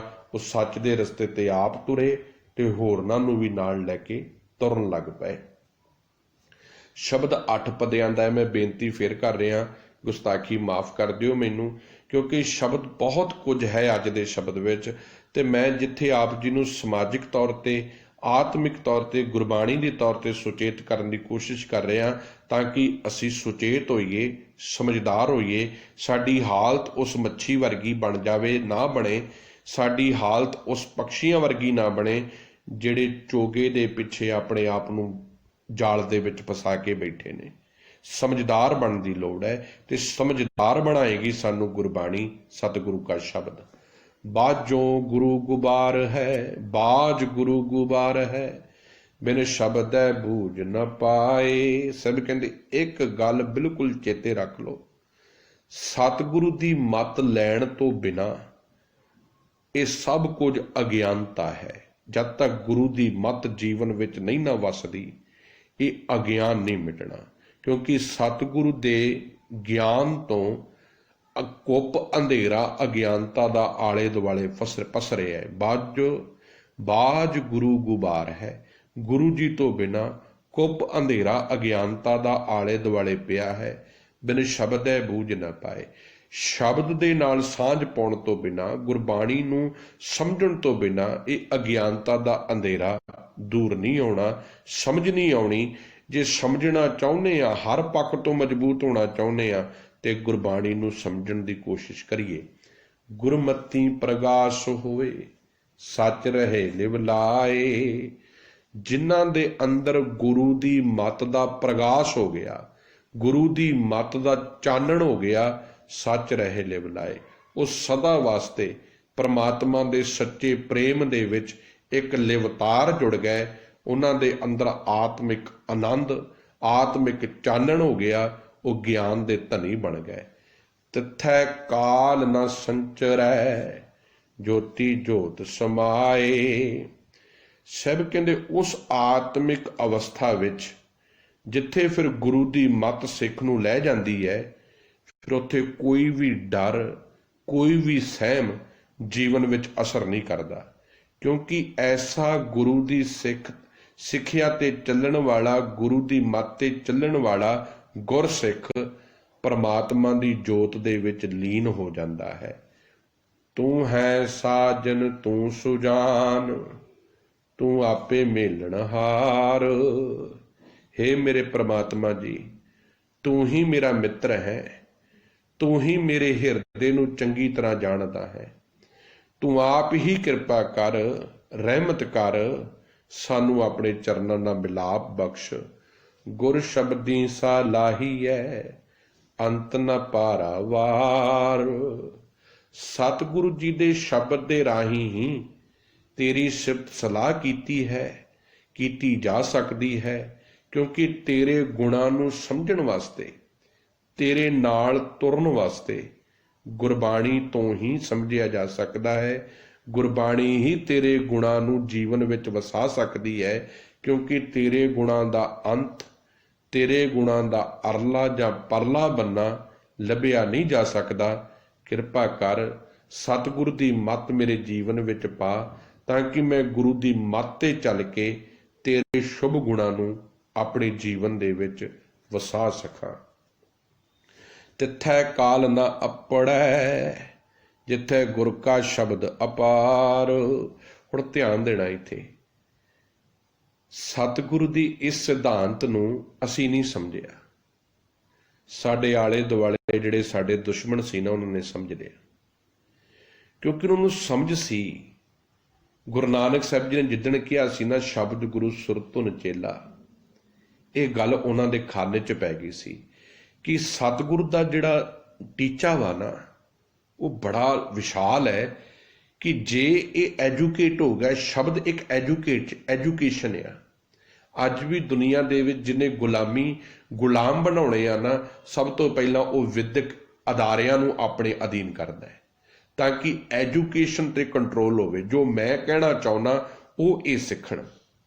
ਅੱਜ ਇਹੀ ਜਿਹੜੀ ਐਜੂਕੇਸ਼ਨ ਜਿਹੜੀ ਸਾਨੂੰ ਦਿੱਤੀ ਜਾ ਰਹੀ ਹੈ, ਅੱਜ ਕਈ ਕਿਤਾਬਾਂ ਦੇ ਵਿੱਚ ਇਹ ਲਿਖਿਆ ਜਾ ਰਿਹਾ, ਗੁਰੂ ਗੋਬਿੰਦ ਸਿੰਘ ਭੁੱਲਰ ਸੀ, ਅਤੇ ਕਈ ਇਹੋ ਜਿਹੀਆਂ ਕਈ ਕਿਤਾਬਾਂ ਸਾਹਮਣੇ ਆਈਆਂ, ਜਿਵੇਂ NCERT ਦੀਆਂ ਆਈਆਂ। ਕਈ ਕਿਤਾਬਾਂ ਇਤਿਹਾਸਿਕ ਨਾਟਕਾਂ ਦੇ ਵਿੱਚ ਸਿੱਖ ਨੂੰ ਮਸ਼ਕਰਾ, ਮਜ਼ਾਕੀਆ ਬਣਾ ਕੇ ਪੇਸ਼ ਕਰਨਾ, ਆਦਿਕ ਇਹ ਗਾਣਿਆਂ ਦੇ ਵਿੱਚ ਸਿੱਖ ਦੇ ਕਿਰਦਾਰ ਦੇ ਉੱਪਰ ਕਿੰਤੂ ਕਰਨਾ, ਆਪਣਾ ਪੰਜਾਬ ਤੇ ਘਰ ਦੀ ਸ਼ਰਾਬ ਕਹਿ ਕੇ ਉਹਨੂੰ ਸੰਬੋਧਨ ਕਰਨਾ, ਇਹ ਸਾਰੀ ਵੈਲ ਪਲੈਨਡ ਇੱਕ ਤਰੀਕੇ ਨੇ ਕਿ ਸਿੱਖਾਂ ਨੂੰ ਇੰਨਾ ਡਿਮੋਰਲਾਈਜ਼ ਕਰ ਦਿਓ ਤਾਂ ਕਿ ਜਿਹੜੀ ਵਿਦੇਸ਼ਾਂ ਵਿੱਚ ਇਹਨਾਂ ਦੀ ਚੜ੍ਹਤ ਹੈ ਉਹ ਖਤਮ ਹੋ ਜਾਵੇ। ਇਹ ਬੜਾ ਇੱਕ ਵੈਲ ਪਲੈਨਡ ਤਰੀਕਾ ਹੈ। ਇਹ ਸਮਝ ਕਦੋਂ ਆਵੇਗੀ? ਜਦੋਂ ਅਸੀਂ ਗੁਰੂ ਸ਼ਬਦ ਨਾਲ ਜੁੜਾਂਗੇ। ਇਹ ਉਹਨਾਂ ਨੂੰ ਸਮਝ ਸੀ, ਇਸੇ ਕਰਕੇ ਉਹਨਾਂ ਨੂੰ ਜਦੋਂ ਮੌਕਾ ਮਿਲਿਆ, ਉਹਨਾਂ ਨੇ ਪਹਿਲੇ ਦਿਨ ਸਾਨੂੰ ਗੁਰਬਾਣੀ ਤੋਂ ਤੋੜਿਆ, ਕਿਉਂਕਿ ਉਹਨਾਂ ਨੂੰ ਪਤਾ ਸੀ ਕਿ ਸਿੱਖ ਨੂੰ ਜੇ ਖਤਮ ਕਰਨਾ ਹੈ, ਜੇ ਮੱਛੀ ਨੂੰ ਖਤਮ ਕਰਨਾ ਹੈ, ਤੈਨੂੰ ਪਾਣੀ ਤੋਂ ਤੋੜ ਦਿਓ। ਇਹਨਾਂ ਨੂੰ ਪਤਾ ਸੀ ਕਿ ਜੇ ਸਿੱਖ ਨੂੰ ਮੁਕਾਉਣਾ ਹੈ, ਸਭ ਤੋਂ ਪਹਿਲਾਂ ਇਹਨਾਂ ਨੂੰ ਗੁਰਬਾਣੀ ਤੋਂ ਤੋੜੋ। ਅਸੀਂ ਗੁਰਬਾਣੀ ਤੋਂ ਸਾਨੂੰ ਇਹਨਾਂ ਸਾਧਾਂ, ਪਖੰਡੀਆਂ, ਡੇਰੇਦਾਰਾਂ ਦੇ ਰਾਹੀਂ ਤੋੜਿਆ ਗਿਆ। ਫਿਰ ਦੂਸਰੇ ਨੰਬਰ ਤੇ ਇਹਨਾਂ ਦਾ ਇਤਿਹਾਸ ਇਹਨਾਂ ਕੋਲੋਂ ਖੋਲੋ, ਤਾਂ ਕਿ ਇਹਨਾਂ ਦੇ ਆਉਣ ਵਾਲਾ ਜੀਵਨ ਇਹਨਾਂ ਦਾ ਇਤਿਹਾਸਿਕ ਬਣ ਜਾਵੇ। ਇਹ ਜਦੋਂ ਆਪਣੇ ਬੱਚਿਆਂ ਨੂੰ ਕੋਈ ਇਤਿਹਾਸ ਦੀ ਗੱਲ ਸੁਣਾਉਣ ਤੇ ਉਹ ਕੇਂਦਰ ਹੀ ਨਾ ਰਹਿਣ, ਉਹ ਸਥਾਨ ਹੀ ਨਾ ਰਹਿਣ ਜੋ ਇਸ ਗੱਲ ਦੀ ਪੁਸ਼ਟੀ ਕਰਨ ਕਿ ਹਾਂ ਇਹ ਸੱਚਮੁੱਚ ਹੋਇਆ ਸੀ। ਫੋਰ ਐਗਜ਼ਾਮਪਲ ਚਮਕੌਰ ਦੀ ਗੜੀ, ਕੱਚੀ ਗੜੀ, ਪੱਥਰ ਦੀ ਗੜੀ ਬਣਾ ਕੇ ਰੱਖ ਦਿੱਤੀ, ਸਰਹੰਦ ਦੀਆਂ ਦੀਵਾਰਾਂ, ਹੋਰ ਆਦਿਕ ਇਹੋ ਜਿਹੇ ਕਈ ਸਰੋਤ ਜਿਹੜੇ ਸਾਡੇ ਕੋਲੋਂ ਖੋਹ ਲਏ, ਕਿਉਂਕਿ ਸਾਨੂੰ ਗੁਰਬਾਣੀ ਤੋਂ ਤੋੜ ਦਿੱਤਾ। ਹੁਣ ਸਾਹਿਬ ਜੀ ਕਿੰਨਾ ਪਿਆਰਾ ਬਚਨ ਕਹਿੰਦੇ, ਕਹਿੰਦੇ ਤਿੱਥੈ ਕਾਲ ਨਾ ਅਪੜੈ, ਜਿੱਥੇ ਗੁਰੂ ਕਾ ਸ਼ਬਦ ਵਿਚਾਰ, ਗੁਰੂ ਕਾ ਸ਼ਬਦ ਅਪਾਰ। ਕਹਿੰਦੇ ਜਿੱਥੇ ਗੁਰੂ ਦਾ ਸ਼ਬਦ ਹਿਰਦੇ ਵਿੱਚ ਘਰ ਕਰ ਗਿਆ ਨਾ, ਉੱਥੇ ਕੋਈ ਵੀ ਤੰਤਰ, ਕੋਈ ਵੀ ਛੜਯੰਤਰ ਸਿੱਖ ਦੇ ਜੀਵਨ ਨੂੰ ਬਰਬਾਦ ਨਹੀਂ ਕਰ ਸਕੇਗਾ। ਕਿਉਂਕਿ ਸਿੱਖ ਨੂੰ ਗੁਰਬਾਣੀ ਇਹੋ ਜਿਹਾ, ਗੁਰੂ ਸ਼ਬਦ ਤੋਂ ਇਹੋ ਜਿਹੀ ਤਾਕਤ ਦਿੰਦੀ ਹੈ ਕਿ ਗੁਰੂ ਦੀ ਸ਼ਬਦ ਦੀ ਵਿਚਾਰ, ਗੁਰੂ ਦੇ ਸ਼ਬਦ ਦੀ ਸੁਚੇਤਾ ਹਰ ਇੱਕ ਵੱਡੇ ਤੋਂ ਵੱਡੇ ਜਾਲ ਨੂੰ ਕੱਟ ਦਿੰਦੀ ਹੈ, ਕਿਉਂਕਿ ਇਹ ਗੁਰੂ ਦੀ ਮੱਤ ਤੇ ਗੁਰੂ ਦੇ ਸ਼ਬਦ ਵਿੱਚ ਇਹ ਤਾਕਤ ਹੈ। ਅੱਜ ਗੁਰੂ ਦਾ ਸ਼ਬਦ ਸਾਡੇ ਕੋਲ ਖੋਹ ਲਿਆ, ਗੁਰੂ ਦੀ ਤਾਕਤ ਸਾਡੇ ਕੋਲੋਂ ਖੋਹ ਲਈ, ਅਸੀਂ ਇਸ ਜਾਲ ਦੇ ਵਿੱਚ ਪਰੋਤੇ ਗਏ। ਹੁਣ ਕੱਟਣਾ ਬੜਾ ਔਖਾ ਹੈ। ਜੇ ਕੋਈ ਹੁਣ ਕੱਟਣ ਦੀ ਕੋਸ਼ਿਸ਼ ਕਰ ਰਿਹਾ, ਜਿਹੜੇ ਪ੍ਰਚਾਰਕ ਸੁਚੇਤ ਤੇ ਸਮਝਦਾਰ ਸਾਡੀ ਕੌਮ ਨੂੰ ਮਿਲੇ, ਅੱਜ ਉਹਨਾਂ ਨੇ ਉਹ ਜਿਹੜਾ ਜਾਲ ਸੀ ਸਾਡੇ ਆਲੇ ਦੁਆਲੇ ਪਾਇਆ, ਉਹਨੂੰ ਕੱਟਣਾ ਸ਼ੁਰੂ ਕੀਤਾ। ਤੇ ਦੇਖੋ ਕਿਵੇਂ ਇਹਨਾਂ ਨੂੰ ਮੌਤ ਮਿਰਚਾਂ ਲੱਗੀਆਂ ਹੋਈਆਂ ਨੇ, ਕਿਵੇਂ ਇਹਨਾਂ ਵਾਸਤੇ ਕਿੰਨਾ ਔਖਾ ਹੋ ਰਿਹਾ ਹੈ, ਕਿਵੇਂ ਇਹਨਾਂ ਵਾਸਤੇ ਤਰਥਲੀਆਂ ਮਚੀਆਂ ਪਈਆਂ ਨੇ ਕਿ ਜਿਹੜਾ ਇੰਨੀਆਂ 50-60 ਸਾਲਾਂ ਤੋਂ ਅਸੀਂ ਜਾਲ ਬੁਣਿਆ ਸੀ, ਅੱਜ ਦੇ ਪ੍ਰਚਾਰਕਾਂ ਨੇ ਆ ਕੇ ਸੱਚ ਦੇ ਰਾਹ ਤੇ ਤੁਰਨ ਵਾਲਿਆਂ ਨੇ ਇਹ ਜਾਲ ਕੱਟਣਾ ਸ਼ੁਰੂ ਕਰ ਦਿੱਤਾ। ਤੇ ਹੁਣ ਲੋਕੀ ਸਾਨੂੰ ਪੁੱਛਣਗੇ ਤੇ ਅਸੀਂ ਕੀ ਜਵਾਬ ਦੇਵਾਂਗੇ? ਸਾਰਾ ਕਲੇਸ਼ ਇੱਥੇ ਖਲੋਤਾ ਹੈ, ਕਿਉਂਕਿ ਸਤਿਗੁਰੂ ਕਾ ਸ਼ਬਦ ਜਾਲ ਨੂੰ ਕੱਟਦਾ ਹੈ।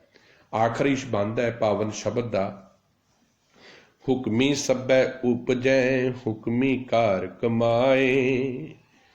ਸਤਿਗੁਰੂ ਜੀ ਕਹਿੰਦੇ, ਹੇ ਵਾਹਿਗੁਰੂ ਜੀ, ਅਖੀਰ ਦੇ ਵਿੱਚ ਮੈਂ ਇੱਕ ਗੱਲ ਸਮਝਦਾ, ਤੇਰਾ ਹੁਕਮ ਆ ਨਾ, ਜਿਹਨੂੰ ਇਹ ਸਮਝ ਆ ਗਈ ਨਾ ਕਿ ਸਭ ਕੁਝ ਤੇਰੇ ਹੁਕਮ ਦੇ ਵਿੱਚ ਉਪਜ ਰਿਹਾ ਹੈ, ਫਿਰ ਉਹ ਤੇਰੇ ਹੁਕਮ ਦੇ ਵਿੱਚ ਰਹਿ ਕੇ, ਤੇਰੀ ਰਜ਼ਾ ਵਿੱਚ ਰਹਿ ਕੇ ਆਪਣੀ ਜ਼ਿੰਦਗੀ ਦੀ ਕਾਰ, ਆਪਣੀ ਜ਼ਿੰਦਗੀ ਦਾ ਕੰਮ ਧੰਦਾ ਕਰਦੇ ਨੇ। ਉਹ ਕਿਸੇ ਦਾ ਹੱਕ ਨਹੀਂ ਮਾਰਦੇ, ਕਿਸੇ ਨੂੰ ਨੁਕਸਾਨ ਨਹੀਂ ਪਹੁੰਚਾਉਂਦੇ, ਕਿਸੇ ਦਾ ਬੁਰਾ ਨਹੀਂ ਕਰਦੇ। ਹੁਕਮੀ ਕਾਲੈ ਵਸ ਹੈ, ਹੁਕਮੀ ਸਾਚ ਸਮਾਹੇ। ਹੇ ਮੇਰੇ ਪਾਤਸ਼ਾਹ ਜੀ, ਤੇਰੇ ਹੁਕਮ ਦੇ ਵਿੱਚ ਹੀ ਇਹ ਮੌਤ ਹੈ, ਤੇ ਤੇਰੇ ਹੁਕਮ ਦੇ ਵਿੱਚ ਹੀ ਸੱਚ ਦੇ ਨਾਲ ਸਮਾਈ ਕੀਤੀ ਜਾ ਸਕਦੀ ਹੈ। ਤੂੰ ਪਿਆਰ ਬਖਸ਼, ਗੁਰਬਾਣੀ ਦੀ ਸਮਝ ਬਖਸ਼, ਤਾਂ ਕਿ ਤੇਰੇ ਹੁਕਮ ਨੂੰ ਸਮਝ ਕੇ ਇਸ ਸੱਚੇ ਪ੍ਰਮਾਤਮਾ ਦੀ ਪਵਿੱਤਰਤਾ ਦੇ ਨਾਲ ਜੀਵਨ ਨੂੰ ਸੰਭਾਲਿਆ ਜਾਵੇ। ਨਾਨਕ ਜੋ ਤਿਸ ਭਾਵੇ ਸੋ ਥੀਐ, ਇਹਨਾਂ ਜਨਤਾ ਵਸ ਕਿਛ ਨਾਹੀਂ। ਹੇ ਮੇਰੇ ਨਾਨਕ ਜੀ, ਉਹੀ ਹੋਣਾ ਹੈ ਜੋ ਤੁਹਾਡੇ ਹੁਕਮ, ਤੁਹਾਡੀ ਰਜ਼ਾ ਵਿੱਚ ਚੱਲਦਾ ਹੈ। ਕਿਰਪਾ ਕਰ, ਆਪ ਤੂੰ ਸੁਚੇਤਤਾ ਬਖਸ਼ ਮੇਰੇ ਗੁਰੂ ਜੀ, ਸਮਝਦਾਰ ਬਣਾ ਸਾਨੂੰ। ਅਸੀਂ ਆਪਸੀ ਲੜਾਈਆਂ ਝਗੜੇ ਛੱਡ ਕੇ ਗੁਰਬਾਣੀ ਨਾਲ ਜੁੜ ਜਾਈਏ। ਤੋ ਸਾਹਿਬ ਕਹਿੰਦੇ, ਹੇ ਵਾਹਿਗੁਰੂ ਜੀ, ਕਿਰਪਾ ਕਰੋ, ਇਹਨਾਂ ਨੂੰ ਆਪ ਤੁਸੀਂ ਆਪਣੇ ਚਰਨਾਂ ਦੇ ਨਾਲ ਜੋੜੋ। ਇਹਨਾਂ ਦੇ ਵਸ ਕੁਝ ਨਹੀਂ, ਕਿਉਂਕਿ ਇਹ ਨਿਤ ਵਿਕਾਰਾਂ ਦੀ ਦੁਨੀਆ ਵਿੱਚ ਜਿਉ ਰਹੇ ਨੇ। ਇੱਥੇ ਸੱਚ ਦੀ ਸਮਝ ਲਿਆਉਣੀ, ਸੱਚ ਦਾ ਚਾਨਣ ਲਿਆਉਣਾ। ਹੇ ਪ੍ਰਮਾਤਮਾ ਜੀ, ਤੁਸੀਂ ਕਿਰਪਾ ਕਰੋ ਤਾਂ ਕਿ ਇਹ ਮਨ ਗੁਰਮਤਿ ਨਾਲ ਜੁੜ ਜਾਵੇ, ਜੀਵਨ ਵਿੱਚ ਸੱਚ ਸਮਾ ਜਾਵੇ, ਕਿਉਂਕਿ ਸੱਚ ਹੀ ਜ਼ਿੰਦਗੀ ਹੈ। ਸੱਚ ਨੂੰ ਸਮਝਣ ਵਾਸਤੇ ਗੁਰਬਾਣੀ ਦੀ ਬਹੁਤ ਲੋੜ ਹੈ। ਸੋ ਅੱਜ ਦਾ ਇਹ ਸ਼ਬਦ 8 ਪਦਿਆਂ ਦਾ, ਮੈਂ ਹੈਰਾਨ ਹੁੰਨਾ ਕਿ ਬਿਲਕੁਲ ਹੂਬਹੂ ਇਸੇ ਤਰੀਕੇ ਨਾਲ ਸਾਡੇ ਨਾਲ ਜਿਹੜਾ ਹੈ ਵਰਤਾਰਾ ਵਰਤ ਰਿਹਾ ਹੈ। ਸਮਝ ਜਾਓ, ਸੁਚੇਤ ਹੋ ਜਾਓ, ਗੁਰਬਾਣੀ ਦੀ ਆਪ ਵਿਚਾਰ ਕਰੋ, ਆਪ ਗੁਰਬਾਣੀ ਨੂੰ ਸਮਝੋ। ਗੁਰਬਾਣੀ ਕੋਈ ਮੰਤਰਾਂ ਦਾ ਜਾਪ ਨਹੀਂ ਹੈ, ਗੁਰਬਾਣੀ ਕੋਈ ਤੰਤਰਾਂ ਦਾ ਜਾਪ ਨਹੀਂ ਹੈ। ਗੁਰਬਾਣੀ ਜ਼ਿੰਦਗੀ ਜਿਉਣ ਦੀ ਕਲਾ ਹੈ, ਸੁਚੇਤ ਕਰਦੀ ਹੈ, ਸਮਝਦਾਰ ਕਰਦੀ ਹੈ। ਸਿੱਖ ਨੂੰ ਰਾਜਨੀਤਿਕ ਤੌਰ ਤੇ, ਸਮਾਜਿਕ ਤੌਰ ਤੇ, ਆਤਮਿਕ ਤੌਰ ਤੇ, ਧਾਰਮਿਕ ਤੌਰ ਤੇ, ਨਿਰੰਕਾਰਿਕ ਤੌਰ ਤੇ ਮਜ਼ਬੂਤ ਕਰਦੀ ਹੈ। ਸੱਚ ਜਾਣਿਓ, ਜਿੱਦਣ ਗੁਰਮਤਿ ਜੀਵਨ ਵਿੱਚ ਘਰ ਕਰ ਗਈ ਨਾ, ਸਮਝ ਆਉਣ ਲੱਗ ਪਈ ਨਾ ਜਿੱਦਣ ਗੁਰਬਾਣੀ ਦੀ, ਕੋਈ ਨਹੀਂ ਠੱਗ ਸਕਦਾ, ਕੋਈ ਨਹੀਂ ਲੁੱਟ ਸਕਦਾ, ਕਿਉਂਕਿ ਸਿੱਖ ਦੀ ਅਕਲ, ਸਿੱਖ ਦੀ ਸੁਚੇਤਤਾ, ਸਿੱਖ ਦੀ ਸਮਝਦਾਰੀ ਦੇ ਅੱਗੇ ਕੋਈ ਵੀ ਨਹੀਂ ਖੜ ਸਕਦਾ। ਇੰਨਾ ਸਮਝਦਾਰ ਗੁਰਬਾਣੀ ਬਣਾਉਂਦੀ ਹੈ, ਇੰਨੀ ਸਿੱਖਿਆਦਾਇਕ ਗੁਰਬਾਣੀ ਬਣਾਉਂਦੀ ਹੈ। ਹੁਣ ਅਸੀਂ ਸਮਝੀਏ ਕਿ ਅਸੀਂ ਗੁਰਬਾਣੀ ਨਾਲ ਜੁੜਨਾ ਹੈ ਕਿ ਇਹਨਾਂ ਲੋਕਾਂ ਦੇ ਪਖੰਡੀਆਂ ਸਾਧਾਂ ਦੇ ਪੈਰਾਂ ਵਿੱਚ ਜਾ ਕੇ ਪੈਣਾ ਹੈ, ਇਹ ਤੇ ਸਾਡੇ ਤੇ ਡਿਪੈਂਡ ਆ। ਗੁਰੂ ਤੇ ਰੋਜ਼ ਸਾਨੂੰ ਸੁਚੇਤ ਕਰਦਾ ਹੈ, ਸਮਝਦਾਰ ਬਣਾਉਂਦਾ ਹੈ। ਸੋ ਕੋਸ਼ਿਸ਼ ਕੀਤੀ ਹੈ ਆਪ ਜੀ ਦਾ ਧਿਆਨ ਅਜੋਕੇ ਹਾਲਾਤਾਂ ਦੇ ਨਾਲ ਵੀ ਜੋੜਨ ਦੀ ਤੇ ਗੁਰਬਾਣੀ ਦੀ ਪਕੜ 'ਚ ਲਿਆਉਣ ਦੀ ਵੀ ਸਮਝ ਆ ਜਾਵੇਗੀ ਜੇ ਗੁਰੂ ਦੇ ਦਰ ਤੇ ਚੱਲਾਂਗੇ। ਬੇਅੰਤ ਭੁੱਲਾਂ ਗਲਤੀਆਂ ਹੋਈਆਂ ਨੇ, ਆਪ ਸੰਗਤ ਪਿਆਰ ਬਖਸ਼ਦੇ ਹੋ, ਇਹ ਸੇਵਾ ਲੈ ਕੇ ਹਾਜ਼ਰ ਹੁੰਨੇ ਆ। ਸੋ ਗੁਰੂ ਜੀ ਕਿਰਪਾ ਕਰਨ, ਆਪ ਦਾ ਪਿਆਰ ਮਿਲਦਾ ਰਹੇ। ਦੱਸਿਓ ਕਿਵੇਂ ਲੱਗੇ ਅੱਜ ਦੇ ਵਿਚਾਰ। ਬਹੁਤ ਬਹੁਤ ਧੰਨਵਾਦ। ਵਾਹਿਗੁਰੂ ਜੀ ਕਾ ਖਾਲਸਾ, ਵਾਹਿਗੁਰੂ ਜੀ ਕੀ